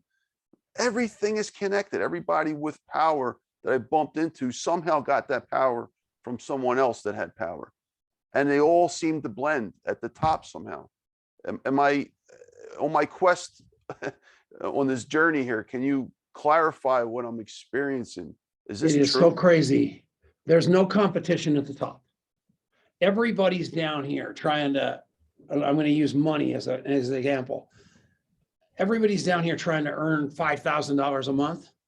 And then there's a few people making $100,000 a month. They all know each other. They hang around together. There's no competition at the top. And, whether it's Mark Victor, you know who Harvey McKay is, swimming with the sharks? So anyway, Harvey McKay, I start dropping his name on Mark Victor Hansen, they're neighbors. Here comes Rita Davenport, they're neighbors. All these people hang around together, and getting in the club with those people get you in the whole club. And what's so crazy about that, all they want to do is help each other. And it's the most beautiful thing in the world. Everybody down here is throwing shade at the other guy and trying to step on other people's heads. All those big influencers are just trying to help each other. Mitzi Perdue, all these people, just incredible people, all hang together. So the name of the game is never burn a bridge. Get in with one, treat that one like absolute gold, and constantly live in what you can do for them. And you are going to be cooking with gas. I promise you that. Thank you, Tom. Appreciate that. Yeah. Adrian? Yeah. In almost, maybe sports is the one example where this doesn't apply, but almost everything else in the world, there is no objective measure. And so being the best, that there is no objective best. And so, we've been talking about Tim Ferriss. He's been on my mind.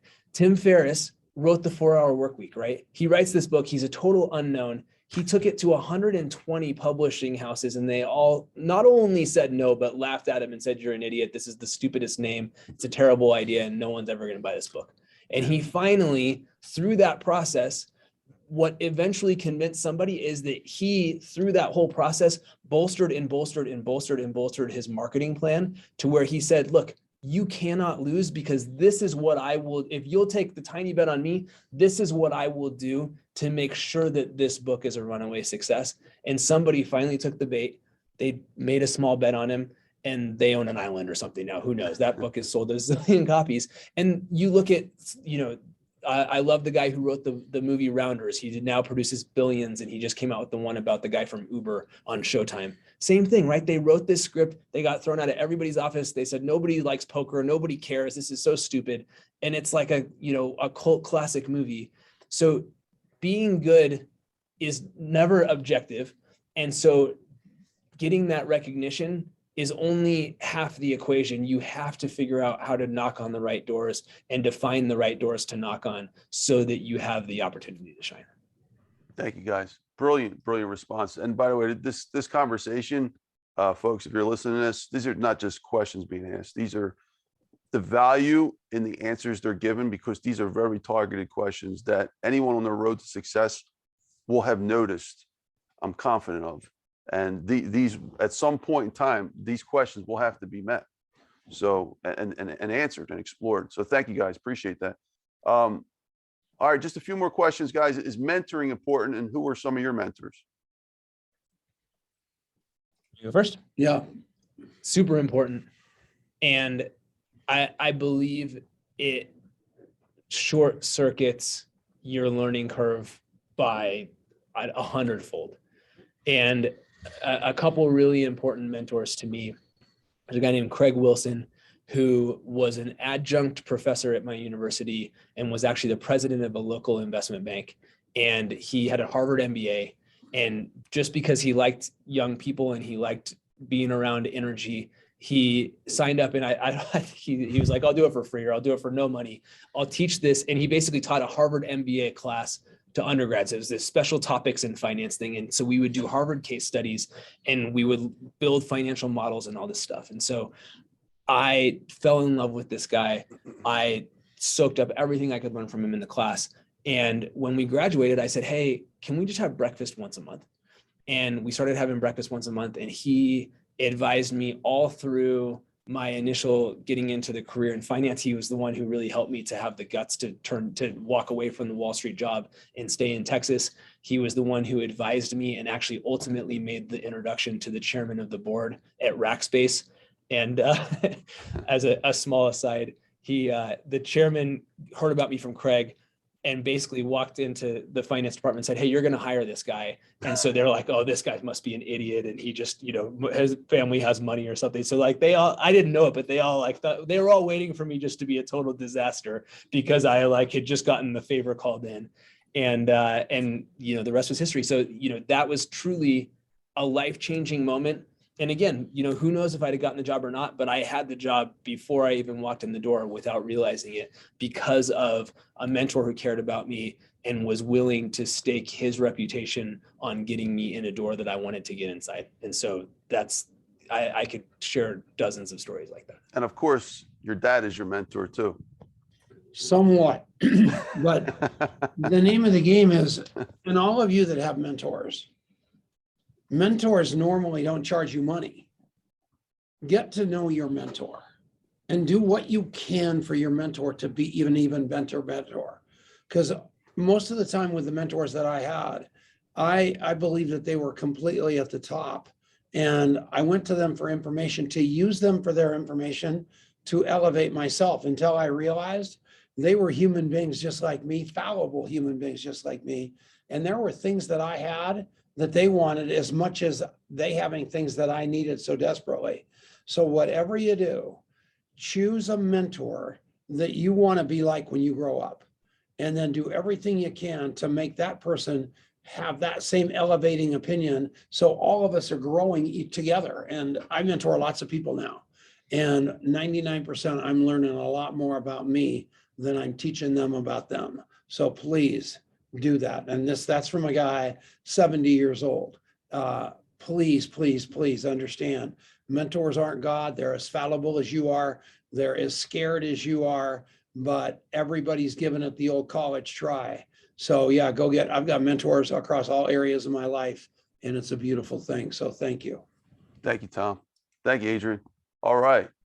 Almost there, folks. We're just got a few more questions. Let's see. I lost my track here. All right. What are your favorite financial books? Now, Tom, you may not have answered to that. I don't know. I'm sure Adrian does though. So start with Tom though. Try Adrian first. He's going to come with Warren Buffett or some sort of intellectual deal. Warren Buffett didn't write his own book, amazingly. I know it.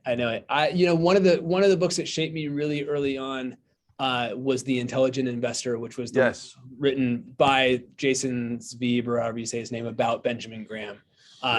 That's an incredible book. I loved that.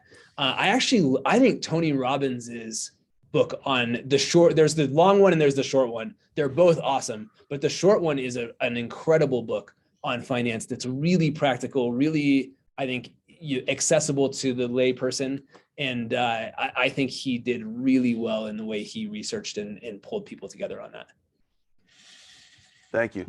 And I think Kiyosaki, from the financial side of it, I hate to admit it because it sounds like a pithy little soundbite, but he nails it so simply about everything from real estate to speculative stocks to tax lien certificates to all the various income producing real estate, all those things that he says to invest in.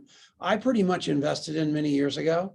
And we're sitting in an office building right now that I did not want to buy, that was too much money many years ago, that it is as absolutely, it's a blast. I mean, it was expensive when I bought it. 5 years later, it was the bargain of the century. 20 years later, it's the smartest thing anybody ever did. And people go, God, I wish I would have been that smart. And I look at it and go, it was a complete accident. I listened to Robert Kiyosaki and created cash flow. And that is the key. So I will tell anybody that isn't of the intellectual level of these two guys that what you need to do is go read Rich Dad, Poor Dad, figure out his cash crow. Because the number one thing that people do all the time is they've got a job they hate. They stack away some money. Then they go buy a franchise, at which point they are now in business, paying themselves last. Water coolers, everything breaking down, so they're not getting paid that month. And they think that's the natural progression to getting rich. And Kiyosaki said, no, it's people. Compound people. That's the name of the game. Compound real estate. That's the name of the game. Small business is a headache. And he's absolutely right. So I would read Rich Dad, Poor Dad hard yet one more time. Yeah, that's a great one. That's awesome. Thank you, guys. All right. Oh, by the way, I want to send you guys a copy of my book. It's just my books when we're done as well. Because would love that. We're sending you all kinds of stuff.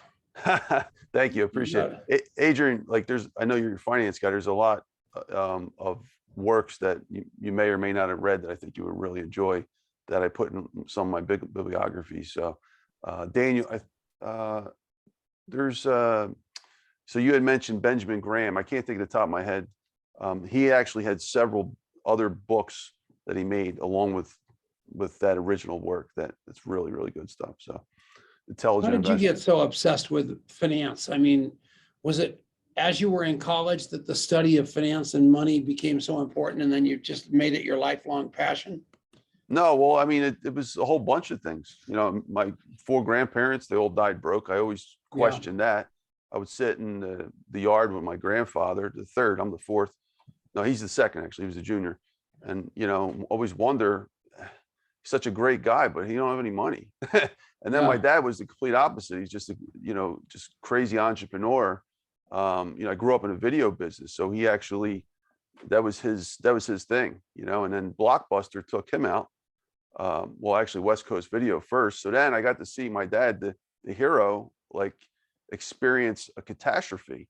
And for 2 years of my life, we actually were in, we went to a place called Berlin Flea Market. And every weekend, every moment of free time for 2 years, we had to sell all of his video tapes and all that stuff. So that's where my entrepreneur spirit started to really kick in, because I was selling everything I could. I was like a candy, somebody's old lamp. I'm like, oh, well, he's selling something. I gotta do something while I'm here. Yeah. Yeah. Wow. Wow. It's a whole bunch of things that add to that. You know, I didn't know a lot that I was going to end up to this. It just series of events, you know, out of college working for Vanguard, the largest investment company in the world. I got pictures with John Bogle in the cafeteria. Saw him like once a week. So He's a Wow. legend. That's so cool. but anyway, yeah, we'll talk about that on your podcast one day. Yeah. You're there whenever you want to come, buddy. Thank you, sir. Appreciate that. All right, so we're almost done here. Favorite financial books. Do you need money to survive? Yes. Without a but doubt. tough question. You know, here's where people have to understand a very important distinction. Your money either owns you or you own your money. And the name of the game is always own your money. So that means it's not renting any space in your head if you lose a lot of it, because you know you can go make it again. You're not being a dope about it because it's scarcity and you're worried about people stealing it. Own your money. Don't let it own you. If you bought something that's popping your eyes open at 2 o'clock in the morning because it's so expensive and you can't sleep at night worrying about it, get rid of it. I promise you, that's that tipping point where your money owns you. All you need to think about constantly is this my life, or are my things dictating what my life looks like? And once you simplify to that point, that doesn't mean, my life is huge, but it's also, I sleep when the wind blows. I wear one of these rings that tells me how well I sleep every night. And people are flipped out because I sleep like a baby, because nothing in my life owns me. I have to stay sober today and nothing else matters. And that's kind of how I live. And you're astounded a lot of time how nothing gets to me. Yes, this is true. And you have always had this mindset of, I can always make more money. Yep. And so, maybe to put a finer point on that, it's having money is important, but knowing how to make money is really what I think is where some of that deeper level of security can come from. Yeah, well, that's my next question, guys. So do you need money to survive? Remember, needing money to survive, we're talking about your everyday Joe or Jane. They're at the bottom. They got no money, right? They can't pay the bills. And it sounds like a simple question to us because we understand it, right? But not everybody does. Some people refuse to admit the importance of money, that you need to go get money to survive. You can't sit on the couch all day and watch TV and expect it to just show up by some stream of luck. Like, you got to go get money. You need money to survive. So, but thank you guys. I appreciate it. Which is this extension of that, the question, which you just pointed out, Adrian, is finance necessary for everyone? Now, when I'm talking about finance, I'm talking about the academic version of it, which is the management. I have my own definition, which changed all my work. The management of wealth for individuals, groups, and organizations, which is, I distinguish that from economics, the science of the management of wealth for economic, for nations and its divisions. That's for governments. That's economics. This is a simple 2 definitions I just gave you guys, but believe it or not, these are not found in textbooks.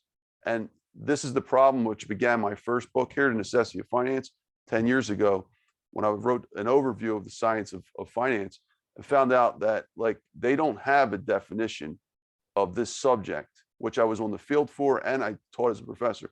This is crazy. How can you not define the subject? You go ask a banker what finance is. He's talking about funding. That's not finance. That's funding. You're getting money. We're talking about the science of finance, managing wealth. So going back to your point, Adrian, is finance necessary for everyone? Do you need finance, the science, the learning, how to manage your money, your wealth? I think what you just said is the difference between getting by and thriving, right? Because, I think most people understand at some level, because they have to, that yes, you have to have money because you have to have food to survive. I think when you begin to move out of that sort of scarcity and it comes and goes and what, just trying to kind of make ends meet, to beginning to use wealth and money as a tool is getting into what you're describing very well as finance and this science. And that's how people begin to thrive and to allow money to work for them instead of constantly being stuck in the treadmill of working for money. Brilliant. Thank you, Adrian. Tom? I think that in a very, very material society, we've got this conception that if we have more money than we have month, we are rich. And I don't believe that to be true. I believe that when your passive income exceeds what it costs you to live, then all of a sudden you've really got wealth because you're not hostage to anything. And I think if people would understand generational wealth and the science of money, all of a sudden it's going to shift to getting by, to building something that truly gives them the life that they've always dreamt of. And that's what I want to work toward. And I think finance is a lot more important than almost anything we've talked about today. It's that important because people need to be able to live their lives with abundance. And if they can see that target of how to live their life with abundance, they will hit that depth of desperation where they'll literally do anything to learn it and do it. And that's going to include the relationships that we talked about and everything else. But what you've done, and if people would work backwards off of what you've created to right where they are right now and say, okay, here's the end of the rainbow. I'm going to have generational wealth. I'm going to understand this. I'm going to build something for not only for myself and my spouse or my significant other, but for my children. All of a sudden it comes more clear and there's focus, and that turns from a dream to a goal to something that you can do every day. And I think you've hit the nail on the head, sir. Thank you, Tom. Appreciate that. Yeah. Excellent responses, guys. All right. 3 more questions. How important is having a purpose in business? And as a part of that question, what is your purpose? Yeah, incredibly important. And here's where I've learned that viscerally. So we've always had a grand purpose, which is to create a movement in the world of more deeply connected people. But I think sometimes where I have failed or fallen short as a leader of this company is in having that be crystal clear, because there's so many things, there's so much opportunity out there. And that's actually kind of a bad thing when you're an entrepreneur, because there's so many things you could do. And if you're not really clear of like, this is the path that we are down, and if it doesn't meet the criteria of like a very narrow mission of what we're trying to do in the next 90 days or the next 6 months or whatever your sort of horizon is, depending on the sort of where you are in the trajectory of your company, you can get really lost and you can get really paralyzed. And I have fallen prey to that several times over the last 4 or 5 years in this journey. And you can lose a lot of time. You can get off track. And so it's really essential not just to have a purpose that's big and out here, but to be really focused and clear on what that means in terms of the decisions and the behaviors that you and your team have on a daily basis. And what would you say your purpose is, Adrian? So my purpose is to lead that movement, and my purpose is to lead the team that's going to bring that to fruition. And so I have to simultaneously be out front, which is not something I ever thought I would do. I thought he was going to be the whole face and I was never going to be out front. But I've realized that that's what is going to be, we need to both be out front for this to have the impact that we want in the world. But I also have to be clear as a leader to have a team making the pieces of this work to actually deliver the product, so that both of those things fit together, because the vision and the product have to align perfectly to get where we want to go. Awesome. Tom? I tell people that my passion in my life is alcohol and drugs and helping people get off of that. My job is network marketing, and my legacy is this contact mapping. And I will not let that legacy be sabotaged by a shiny penny or believe in the last person that spoke. So we had to early on figure out exactly who we are, because every day somebody comes along with an offer to us of either money or massive business to take us off track. To, if this app just did that, we'll give you all this money. And it's a temptation to take all that money, except we'd be selling our soul to the devil. So it ain't going to happen. And that's been, it's really true. I mean, that's my purpose, is to make sure that I leave this planet having built something that's going to endure for the ages, because it's so missing. Because we're teaching people how to be better human beings by remembering, instead of all this click funnels and all the crud that's out there trying to divert you from personal relationship. So yeah, it's a life and death, serious as heck thing for me. Thank you, Tom. Thank you, Adrian. All right, we're rounding the bases here. What would you like to accomplish in the next 10 years or so, and why? Maybe 30 seconds or less.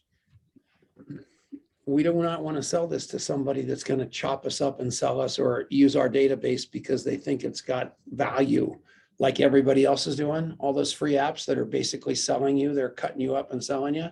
We are here to change the world, where we are going to let people understand that their data is their most precious and valuable asset. And we are going to protect it with our life for them to do the same thing. And we're going to teach them to respect that database with everything they've got, so they become better human beings and more successful financially. Yeah.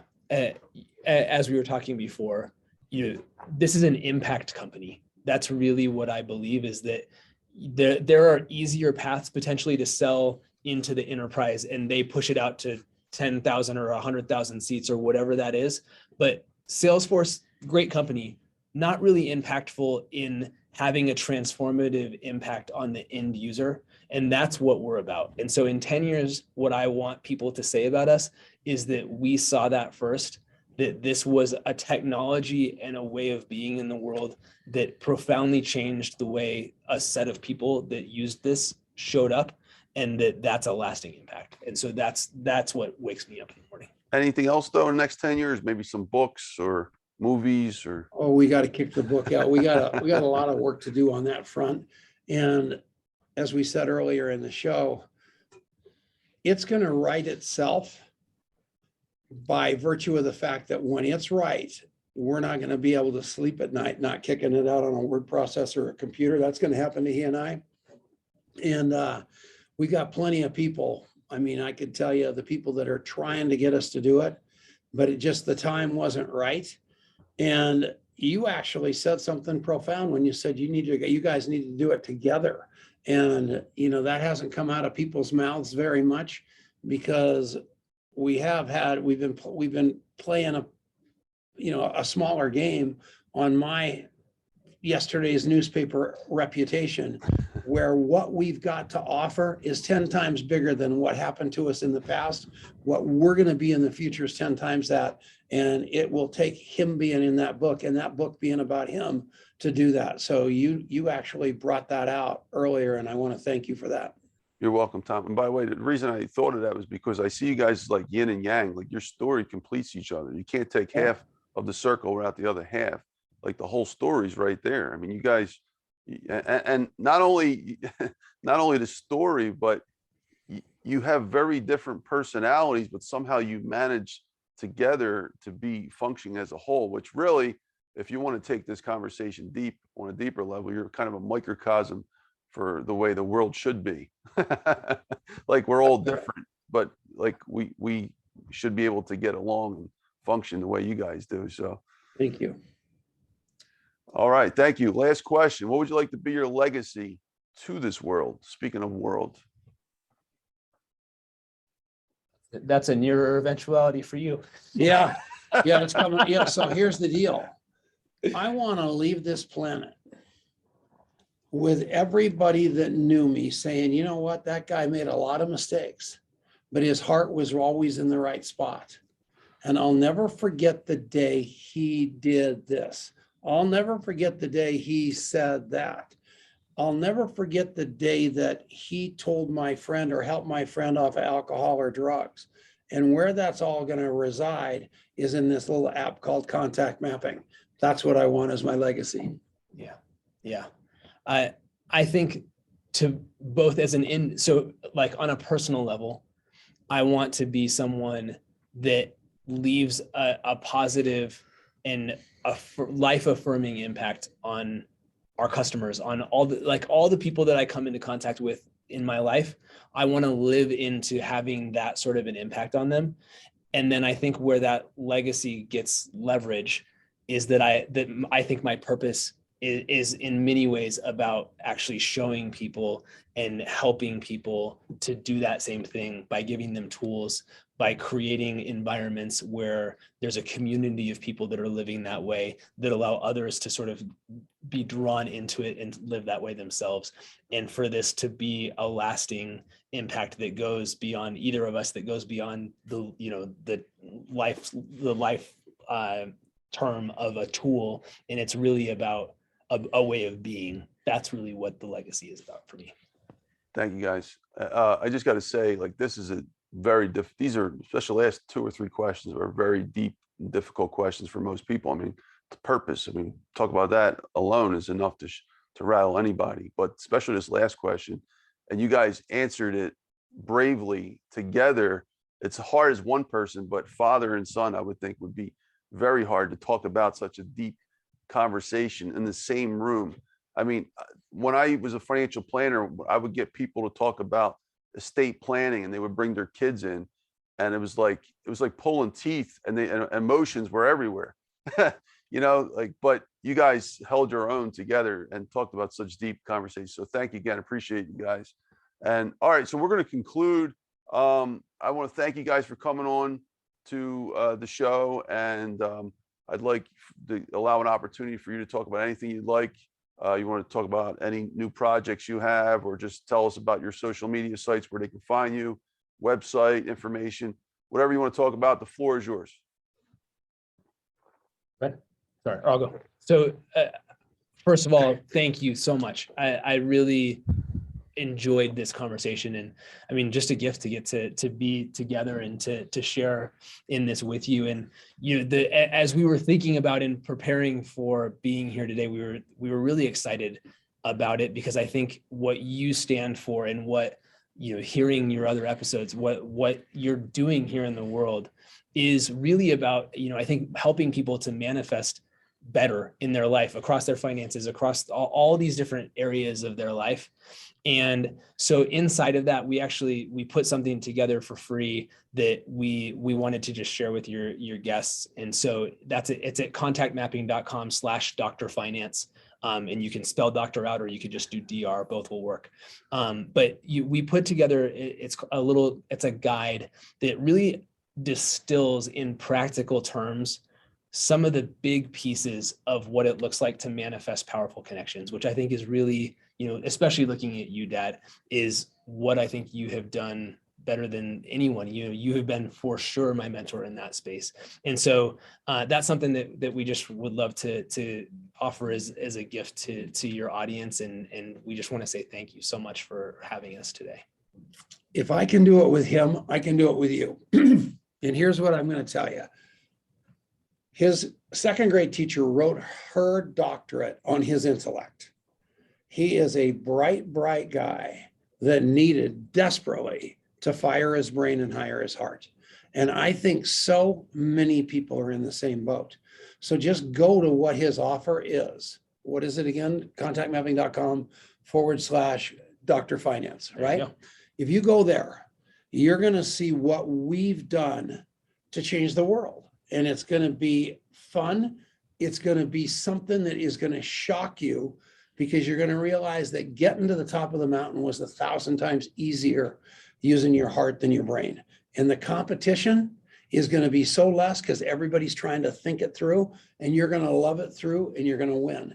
That's why I love Dr. Finance. That's why I love Adrian. And that's why you're all going to win. So thank you. And you hug for me, your dad. And if I have a request on this show, it is not to meet Tim Ferriss. It's to have a short conversation with your dad, to tell him what a hell of a kid he's got. So that's what I want.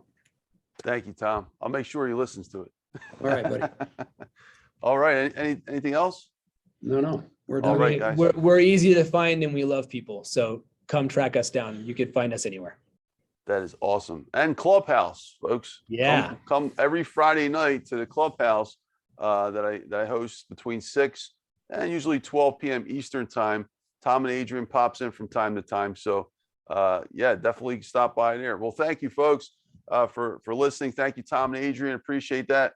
All right, guys, if you can wait for me in the green room as soon as I'm done, I just want to walk you out. But in a moment, just want to thank everyone for listening. You've been listening to the Dr. Finance Live podcast, Dr. Anthony Criniti IV. If you want more information about myself, I have the website up on the window, drfinance.info, and a little about my book. So you got The Necessity of Finance was my first book I wrote for my students about 10 years ago, which led to the most important lessons in economics and finance, about 218 principles. And then The Survival of the Richest was the big one. The conclusions from those two books led to a 500+ page book. And speaking of Adrian, you had talked about prosperity. Well, I actually mapped that out here, the actual outline of how you get from survival to prosperity. And there's a process I created called Survival Prosperity Sequence. Finance, I see it very differently than many other people. It's actually an extension of survival, and it's part of that sequence. So folks, check those books out. Check out Tom and Adrian on the website they mentioned. And we're going to be posting this out to all the different podcast directories. Don't forget to follow, like, and subscribe, not just to here, but to all the social media sites as well for myself and Tom and Adrian. And we'll see you guys on Clubhouse if you guys are interested. Other than that, folks, we'll see you on the next episode. Thanks again. Stay tuned. Bye-bye now. Thanks, Tom and Adrian.